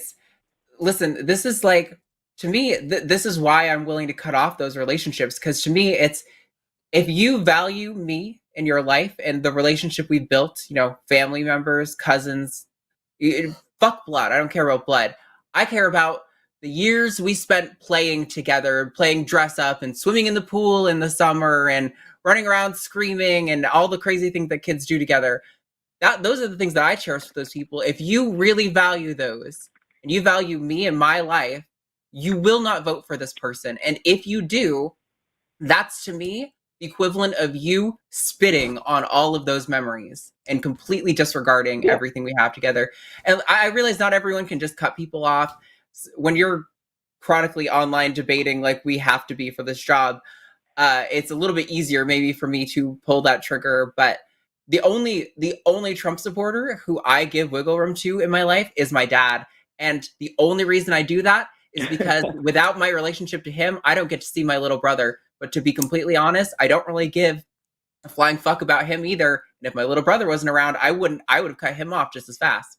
I think these people should feel the sting of loss for supporting the evil that they support. I think they should feel the sting of every person who leaves their life in shame, knowing that that's the kind of thing they're willing to support. I agree with you, except two things. I don't think they feel shame, and I think they would just go, well, he's a Democrat. What can you do? That's how I really believe. Maybe. They'll write it off. I think they don't feel shame when they are supported by their communities that will try and take that shame away from them and replace it with other shame, like their shame about the fact that they're all watching trans porn and they're a bunch of fucking chasers. But other than that, I think they definitely feel shame, and you can get them one-on-one and you can make them feel real dumb and ashamed. It's like what I do. Yeah, you guys can do that, but I think in the normal, everyday, average, life. Yeah, I have the answer for you, Jose. Doing what you do. I have your answer. You know what I'm saying, right? I know what you should do, Jose. Those people that you're talking about, and the people who are watching who are like, yeah, what do I do with these people? You have those people call our show, and we'll take care of it. Get them to call in. We got this for you, baby. Do it. Yeah. If they want to have that debate, get it out of their system. That is actually a great method. So yeah, it's fucking on. I'll handle it. I'll handle it for you, buddy. I had my iPods on for so long that they died. Oh, that's all good. We're gonna wrap up the call there anyway. Last thoughts before we let you go? No. Thank you very much. I appreciate the advice. We appreciate you, Jose. Thank you for everything you guys do. Thanks, man. Good luck out there, Jose. Always nice to be appreciated. Thank you. You take care. Have a good one, buddy. Bye. Bye. My apologies to the person who I let the moderators know in case they didn't remember. I don't give a fuck, people. As long as there's no slurs, you can insult me in chat all you want. So to the person who wanted to call me a narcissist, My apologies. That should have gone unchecked, and you should have been allowed to call it out. I believe the phrase was almost as narcissistic as Jimmy. That Trump is almost as narcissistic as Jimmy. And I at least acknowledge that when it comes to me versus Trump, there's nothing I wouldn't be better at. I feel like that sounds ironic. There's no way somebody actually thinks Trump is less narcissistic than you. I long since stopped caring what who people on the internet think are narcissists. That's fair. I'm, the N slur. Oh no, don't. That's that's not the N slur. Come on, guys. No, it's all good. It's all good. Heb can call me a narcissist all he wants. Heb, I think you should put it in a super chat. Make it up to me. Call me and pay me to call me a narcissist. I'll read it out loud. I already did it for free, so you kind of owe me. Right. I think America I've donated a few times, so I bet it was a joke chat. But anyway. Oh, I don't know. Could be. Heb, you cool? I like you because your name is HEB, and that place is a fucking. Oh, when I move away from here, I'm gonna miss that shit so fucking much. Yes. Okay. Every grocery store I went to growing up, the grocery store brand products sucked. It was the joke that it was the significantly worse product, and how could they even try to pretend they were like Arden's the other about to do what everybody does when they talk to people out of state about HEB. It's this exact rant. Yes. And it's millions of times. Go on. HEB store brand products are like in 90% of cases the superior product. Yep. They are so fucking good, They're and really they're good. cheaper because they're the store brand product. Yep. There's a few things where there's like a matter of taste difference, like Doritos. Yep. I probably like real. Well, I mean, I haven't had a Dorito in fucking months and months, but or its equivalent. But anyway, why don't we do super chats? Let's do it. Also, Buc-ee's. Gonna miss Buc-ee's. Do love a Buc-ee's. Love that pussy. Oh my god. I pop that Buc-ee nugget. $10 from Skeptalk. Okay. People get your things in. Get your things in. This was a painful night. This was a tough night. Pay us to be here, please. For just $10, you can save a angry atheist from, I don't know. You'll give us flip-flops we don't need. You can't make me not angry. For Have you every seen the world we live in? For every $10 you donate, we'll have $10 more. That's our promise to you. Except for that's not even true. For every $10 you donate, we'll have like $7. Because YouTube takes like 30% or might even be 35%. Skeptalk says, when Jimmy turns sideways, he disappears. He can't take baths for fear of being sucked down the drain. On windy days, he has to wear weights. For real, though, looking good. Now go fuck yourself, Jimmy. I am officially, as of yesterday, under 230 pounds. I will hit I've just been saying nearly 50 pounds lately, but I will officially hit, for sure, 50 pounds off. I probably even passed it already because I weighed myself. My first weigh-in, where I was thinking about it, I almost certainly had already lost some weight. But anyway, I'll officially have documented a loss of 50 pounds probably this week. Anyway. Casted Buc-ee's is overrated, and you are so fucking delusional. The candied pecans. Oh, they're the fucking. pecans. They're like sandwiches. The cinnamon paddles. Breakfast sandwiches are so good. I haven't had the cinnamon paddles. Oh, it's puff pastry. It's like cinnamon puff pastry. Oh, they're like they're the like Rice Krispie treats. They have like a variety of Rice Krispie treats that are so fucking good. Oh my god. The watermelon saltwater taffy. Oh, haven't had that. That sounds pretty good. Chopped beef sandwiches, brisket sandwiches. Oh, yes. Oh, I wish I could eat these foods. I can't eat them anymore, but I wish I could. Sandwiches that have egg in them, I feel like HEB does not cook their egg right. I've not liked anything that has had egg in it. Yes, sorry, Buc-ee's. I have not liked anything that had eggs in it, but yeah, that's fair. I don't like that there's not an easy way to get options without like their wrap that's a Philly cheese wrap. I don't want peppers in it. I don't like peppers in a Philly cheese. I don't like that there's not an easy option to get, at least as far as I know. Anyway, go ahead. $5 from Chris. Not voting is like saying you won't support the Union during the Civil War because they were also racist. Yeah, right. It's true. They were also racist. Very. Abraham Lincoln, also racist. And yet we celebrate what he did. Charlotte says, hey, not sure if anybody knew, but the word on the street is Jimmy Snow has a podcast. Good thing I was here to remind you. Thank you so much, Charlotte. Such a peach. $5 from the Raven 200. Fun fact, y'all. Matt once shook hands with Confucius. In Yes, fact, that's true. Matt attended the discourses on Salt and Iron. I saw him earlier say he founded the country. I was there. I heard it that he, I heard he was the single dissenter at the Sermon on the Mount. Bullshit. He just kept doing that. Bullshit. This is why he's been such a prominent atheist, because he was there. Yeah. I saw him die. That bitch did not come back. Kyle's P Game says, just wanted to show love to our host, screener, and mods in chat. Always a joy enjoying this content. P.S. Jimmy's jokes are hilarious. Thank you so much. Somebody gets it. True. Yeah, Somebody shout out gets it. to Apostate Paul screened, right? Yes, thank you, Paul. Apostate Paul. $5 from Monkey at Typewriter. I used to call Trump Agent Orange. Then I realized that wasn't fair. Agent Orange was used in Vietnam. If only you had some kind of podcast. Because he couldn't be Agent Orange, not with them bone spurs. Rena Reed says, I'm struggling through grad school right now and just wanted to thank you for making content that I can listen to and learn from on my commutes and breaks. Uh-oh. Ooh, what up, Grandpa? Jimmy said, what up, Grandpa? Nothing, Sonny. Get off my lawn. I heard you met Confucius. He owes me $10. Oh, Hell okay. yeah.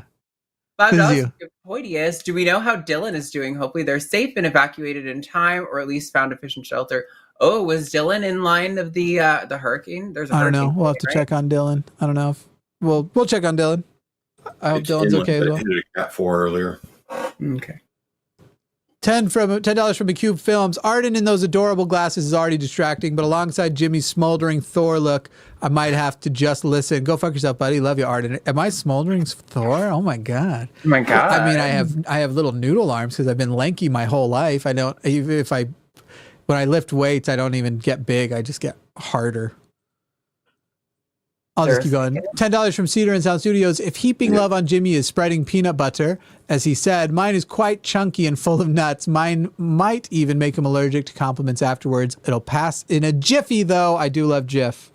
Moms like you choose. Wow, you are a little noodle. slippery noodle. This is a Kenyan sand boa. They've got eyes on the top of their head because they live mostly underground and they look derpy as hell. I love it. You should Google Kenyan sand boas because you can't really see his eyes properly in the camera right now, but $5 from Monkey at a Typewriter. I don't think David would scoff at most state AGs being pro-law. And while he said that it was all Democrats, I bet money it was vibe.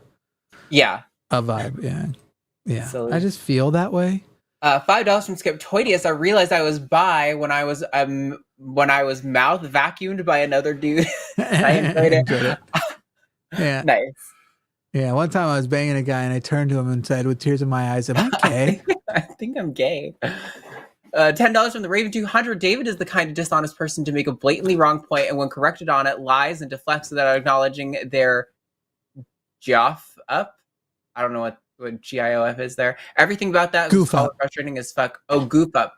I thought he was going to do a move that a caller did on TACIS yesterday where after you point out that they're wrong, they just try to pivot to a completely different argument. Yeah. And I was going to call him on it, but he didn't end up doing that. So yeah. I came up because the super chat.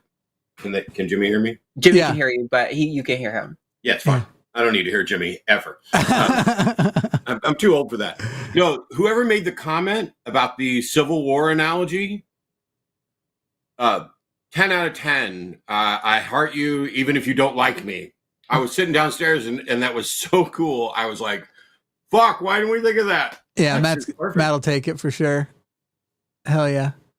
Laura says to Gary and anyone who feels similarly nervous, focus those feelings into voter mobilization efforts. I like when I see Matt get excited for a new argument he's going to fuck with. $5 from Skeptoidius. Skeptoidius is giving a lot today. Do you also start your thought over when people interrupt you, Arden? Because I do. Then I get frustrated and start stuttering. I hate it. Yeah, absolutely. I mean, I think a lot of people, when you get interrupted, are going to but I mean, it just, the smallest interruption can completely derail my train of thought. I really do try to hold on. And that's part of why being a host and having the mute button is helpful, because when motherfucker tries to undermine my point by interrupting, I can just mute his ass. Hell yeah. Host Hell power. yeah. Sorry, I was replying to a cutie. Blackwater says, sending this with the hopes Jimmy... Oh, reads the comment in a British accent. Let's do it like... I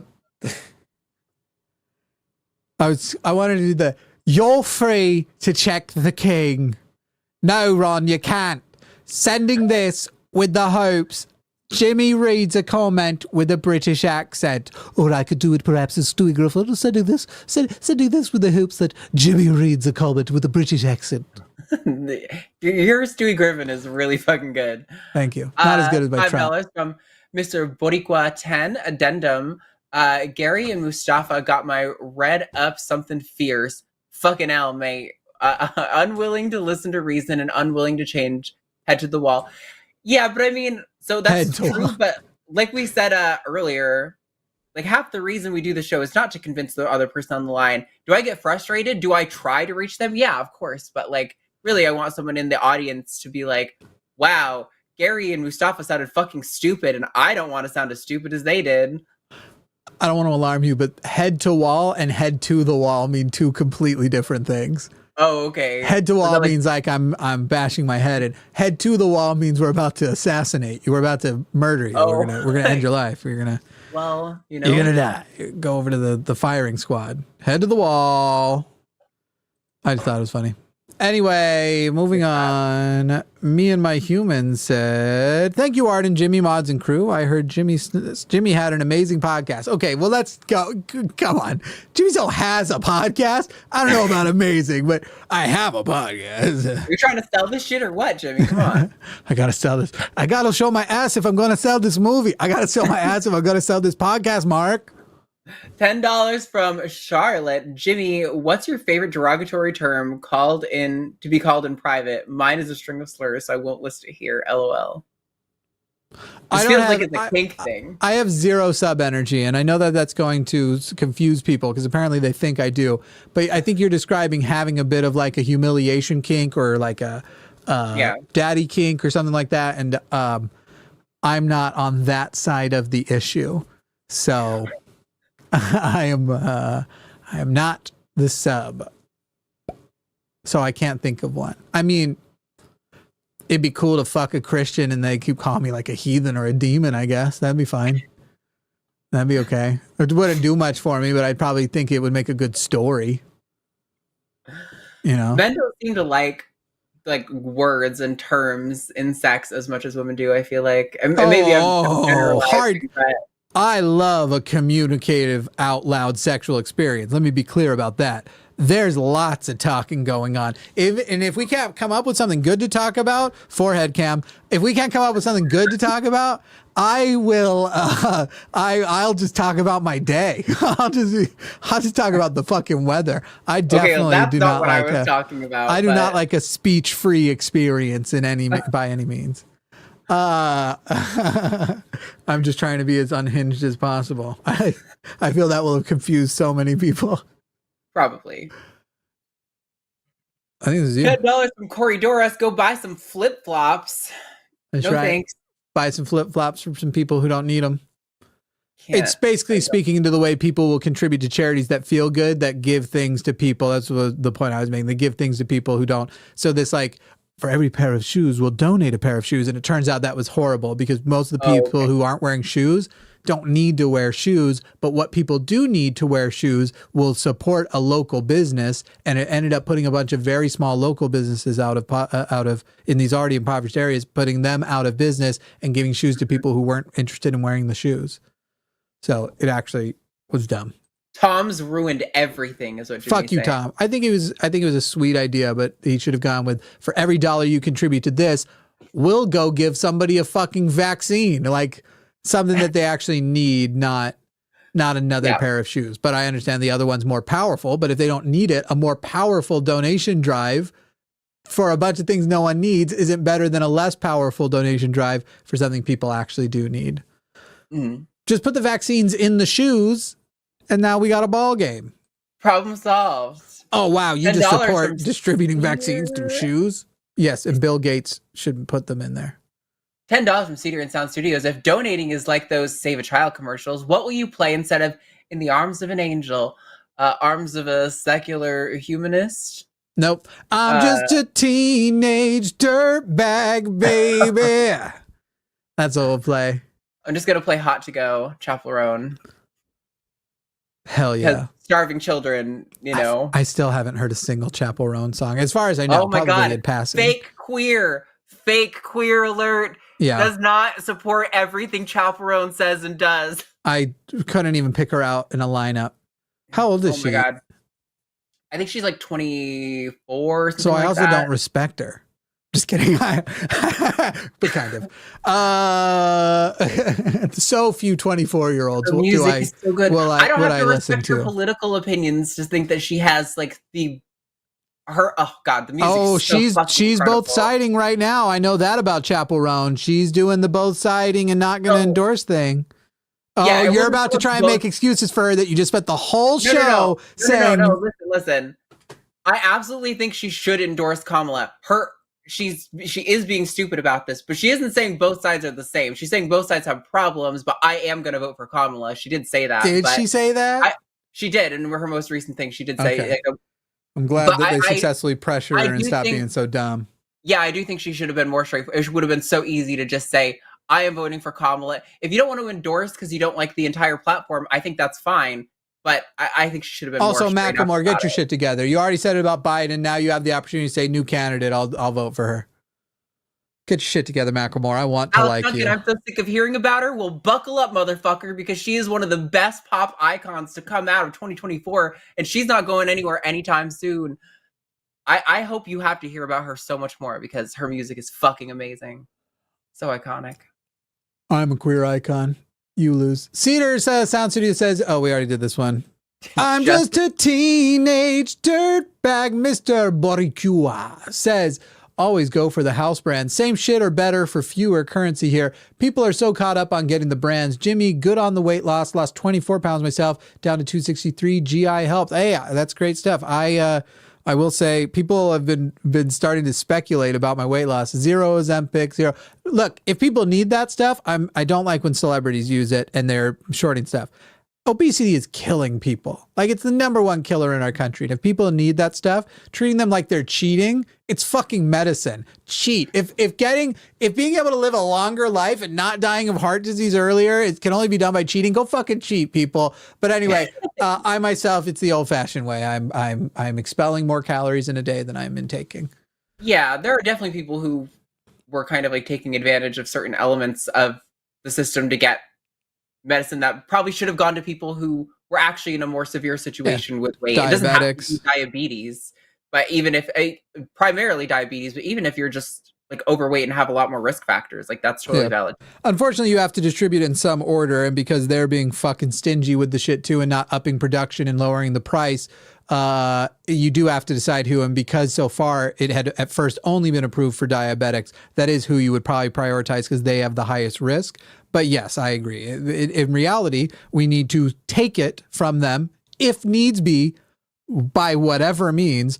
They have made plenty of money on it. It costs them around $5 to manufacture a month's worth of fucking Ozempic. It's $5 and they charge $1,200 to $1,400 on average for that same month's worth. We just need to go in and go. Yes. Even with the auto injector pen? It might be up to $9 with that. But yes, it's less than $10 per, and they are getting a ridiculous profit margin. And they aren't the people who develop it. That's the other thing. Well, that's the innovation. Good. Go give $1 billion to the person who actually did the discovery, not the person who went, hey, the person who's discovering it here, I'm going to go buy them out and buy the patent for this and control the price so I can make all the fucking money. Billionaires are evil. There is no way to be a non-evil billionaire. Some billionaires are less evil than other billionaires, but fuck billionaires. And no one should be one. It is immoral to be a billionaire. And I fucking hate this country for making it the biggest fetish. A measly $100 million can do anybody. I become one? Then I will not respect you unless you give away your money until you're under $1 billion. Actually, until you're under $100 million.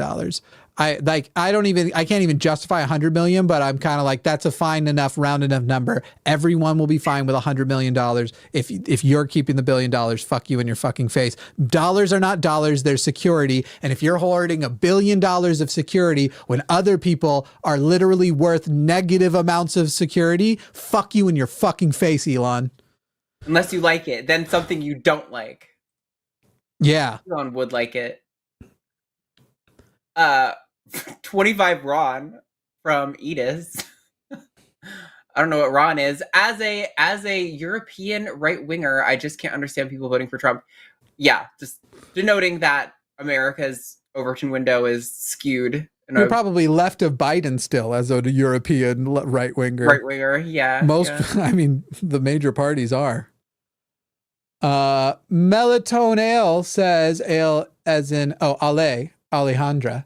Arden asserting her dominance over rude callers give me life. I aspire to be like her. Was it you I asked recently who I was like, do you ever find yourself like a little bit affirmed? No, it was my friend Jessica. I asked her if she ever feels affirmed in her being a transgender woman when she is treated with misogyny, when people are more willing to talk over her than her male companions because some part of them definitely recognizes them as a woman. Because I don't know if you noticed, multiple people wouldn't talk over me, but would talk over you. Oh yeah. Oh, I definitely noticed. Thank you for recognizing. I don't know if it's I wouldn't consider it affirming, but it is. I do find it ironic because a lot of the people who do that will assert that I'm a man, but then will treat me with misogyny. So I do revel in the irony of people who are in that particular position, but I don't find it. I think maybe early in transition I found that kind of thing affirming, but it gets old. Misogyny gets old really fast. It's like one time you're like, okay, it was cute the first time, and now I'm done.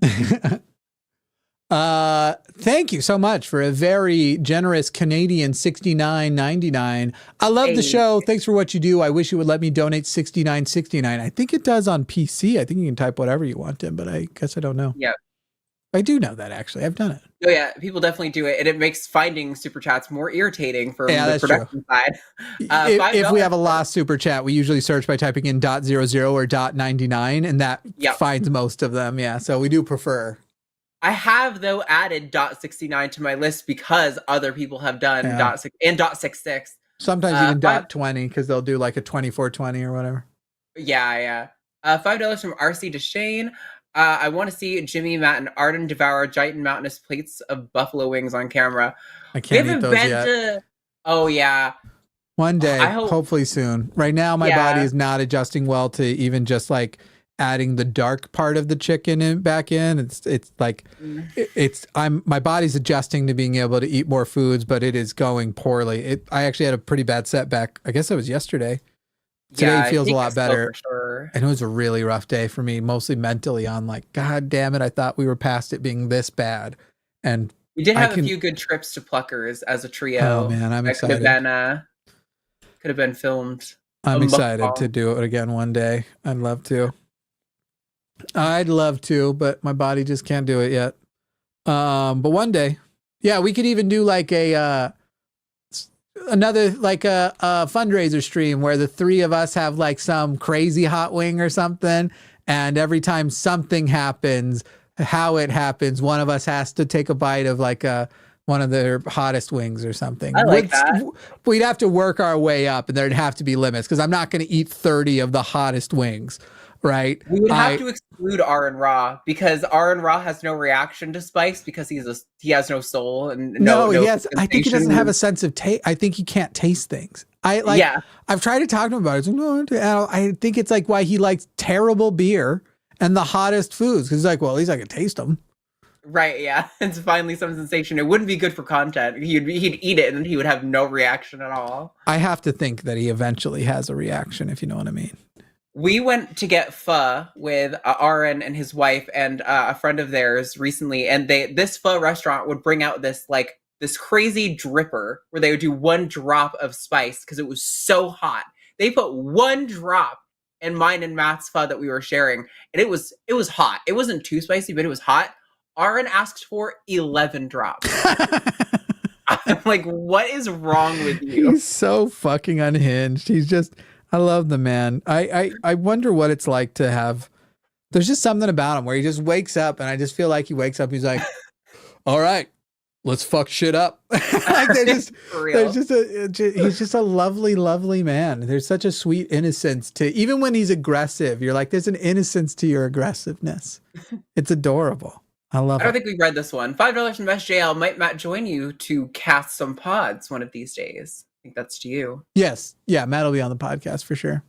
I will say, Matt acknowledged something a while back, and I thought about it so much. This is not a no. He's definitely going to be on with it. But I've thought about it so often when he was like, he mentioned liking doing the shows with people other than me after I took a step back, because we kind of build on each other. And I'm noticing that I way prefer to podcast with women, because I prefer to honestly go a little more into my more feminine side. And I feel like when I'm around him, when I'm around Forrest, that I feel like I build on my more masculine side. And I personally love my feminine side. Jimmy is the kind of guy who has a lot of female friends, like a lot. I'd say sure. I mostly am. I relate more to women. Yeah. I have male friends as well, but yeah, I definitely, I enjoy the company of women on both a friendly level, and then I also tend to date women more than I date men. But I round the whole thing up. It's all just a free fest of love, baby. Go to fuckjimmysnow.com to sign up to no. Don't. Oh, there are people out there who are going to check to make sure. That Jimmy Snow. I bet that's real. Yeah. Anyway, let's continue on. My name's Blurry Face and I. Richard West says, vote blue no matter who. True. Yeah, probably true. I mean, there are places that are independent, that there might be independent down ticket votes that are fine to do as well. Like if Bernie's on the ballot this year, vote Bernie back in. I don't know if he is. I don't think he is. I think that's 2 more years from now. Sure. I forget that Bernie's an independent. Yeah. Vermont is so weird. Yeah. $5 from Monkey at Typewriter. Jimmy Snow, I do not enjoy a speech-free experience. Nothing I've learned about you has ever made more sense. Go fuck yourself, Jimmy and Arden. Primo Spice Tonight. You know, today funny, and though, yesterday, I was so a spice all day. Most of my friends, though, will tell you that I can't talk to people when I'm at, like, I hit a certain level of sick, and then I don't. And there's some people who are the opposite, where they want the distraction, and I'm like, I'm going to go isolate and pretend I'm not going to be alive much longer because this sucks. So I hit a certain moment where I'm like, sorry, I can't keep going. I just don't feel well up to it. I almost hit that moment earlier today in the show, and then it finally passed, and I was feeling a lot better. $10 from Charlotte. Oh, I don't Charlotte. know if anyone's ever told you this. It's okay to be a top. You're valid no matter what lifestyle you choose. Tops are valid. Hashtag tops are valid. See, one of the things I didn't know early on was that a top is I didn't know that top and bottom, I didn't know their full definition. So at one point I had actually said, I'm kind of a switch, because I thought sometimes I like to be sometimes I enjoy being ridden, for example. So in that scenario, I'd be below and therefore a bottom. And so You're not the only one who's done that. I thought that makes me a switch. I like to be the aggressor and the receiver, but not in that type context of receiver. I like to do less work sometimes, and I like to do more work sometimes. DMs you must have gotten. That's how I found out I was wrong. I was like, oh my God. Sure. Oh my God. I had no idea. If anything, I think because of my intestinal issues, I will never want to bottom ever. I think that, in fact, I have a suspicion that we could do a study, and that that there is overlap between people who are reluctant to ever bottom or refuse to ever bottom and IBS. I think that, or just GI issues in general. I think that there's probably a correlation between the two. Anyway, thanks, Charlotte. No, PXSDD said that's verse. That is not verse. Top, bottom, and switch and verse all are referring to like dominance and submissive roles. Jimmy is talking about the literal like geographic location that he's having sex from as a top. Right. I'm still going in the person, but I'm laying down and having a rest. To TMI people. Yeah. $5 from Blackwater Tad. What happened to debates you guys were supposed to be doing? I prefer masturbating. I'm an excellent masturbator. Nice. We'll get back on track, but I don't know if you noticed, I had to take a little break. And the last several months were a much bigger struggle than anticipated. But things are looking up.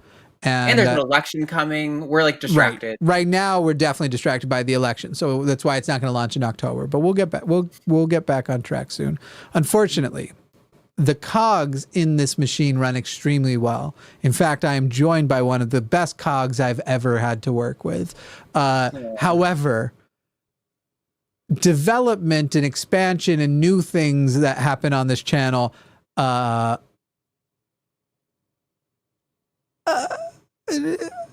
no one really replaces me. So basically the show will just basically be the same for the most part, except for when I can be more involved, the things will be. And so now that I can be more involved again, we will get those things back on track.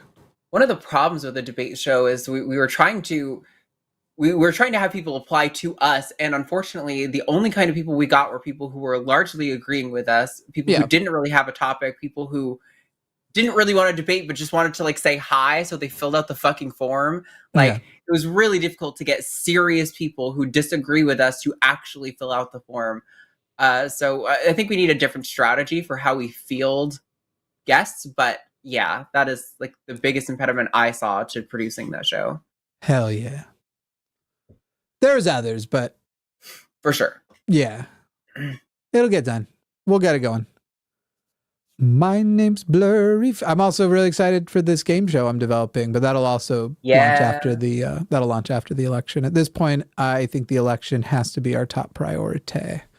What am I doing? Wrong computer. Okay, this one. Let's see. I think this is the last one. Get your super chats in right now. Otherwise, you fucked. From Edis, I just hope you don't allow Josh to donate $69.69 Canadian dollars. But that was what Josh donated, or who? I don't know. I don't know if I understand this. He did $69.99. Oh, 69 twice is too many times. That's too many 69s. I want 169, and that's the max. It's overrated. Okay, I want to stop by, have the experience, and then I'm good. 2 is too much.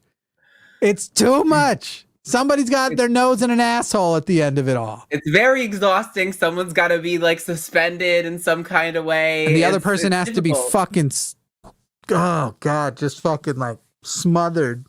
It's too much close to my face. Like, makes me feel I love our professional relationship. Well, it's on air, so nobody can sue me. Yeah. Right. And we're in a creative meeting, so I can talk like that. That was on the show Dave. When he's like, who wants to get their dick sucked, referring to a contract. And then he's like, and I can talk like that because we're in a creative meeting, so nobody can go to HR again. Again. Yeah. Nice. Which we could turn back time. I am Polly. Why is somebody saying I thought you were Polly? I am. Did the good old days when the mama said. Miss Larry's $5 chat. There we go. Here comes some. Oh, we got 2 more anyway. Don't threaten me with a good time. Boom, boom, boom, boom, boom, boom, boom. I've got a song in my heart. Don't tempt me with a good time, LOL. Thank you for the show, says Charlotte. I don't know what you're suggesting we were tempting you with, because I don't think I directed anything inappropriate back at the audience, but if I accidentally did, know that that was not the intention and that is not the type of channel. So I will speak inappropriately. Oh, maybe when I said go to fuckjimmysnow.com, that was probably what Charlotte's referring to. Maybe? I did find Larry Fishman's thing, if you don't have it. Okay, I got the $5 in chat. They said they missed. Yeah. Soda hasn't gone red. Yeah. Larry Skaggs, Peter Skaggs says no, and then you said Larry Fishman. Larry, let's find you. Here we go. It was a $5. Starts with Minnesota. There you go. $5 from Larry Fishman. Minnesota hasn't gone red since Eisenhower. If we're a swing state, then California, New York, and are Republican strongholds. Well, Minnesota has been very close and has only been won on like a pretty thin edge. Yeah, for the last several elections. So it's definitely a swing state. But yes, I hope we it's are like able a leans to red. let's not ignore it the way we ignored the supposed blue wall. Blue wall. Anyway, thank you, everybody. This was nice. We had a good time. Thank you, guys. I feel stronger, better, faster, whatever the other one is. Stronger Harder, again. better, faster, stronger. Work it harder, make it better, do it faster. Here's the outro. Oh, that's not it. Let's just run the intro again. Ow! Boom. Boom, boom, boom, boom, boom, boom. Ma, ma, ma, ma. Uh-huh.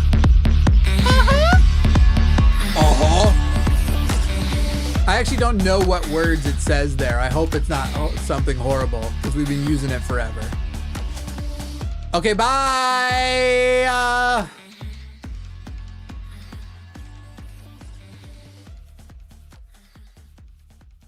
I think it says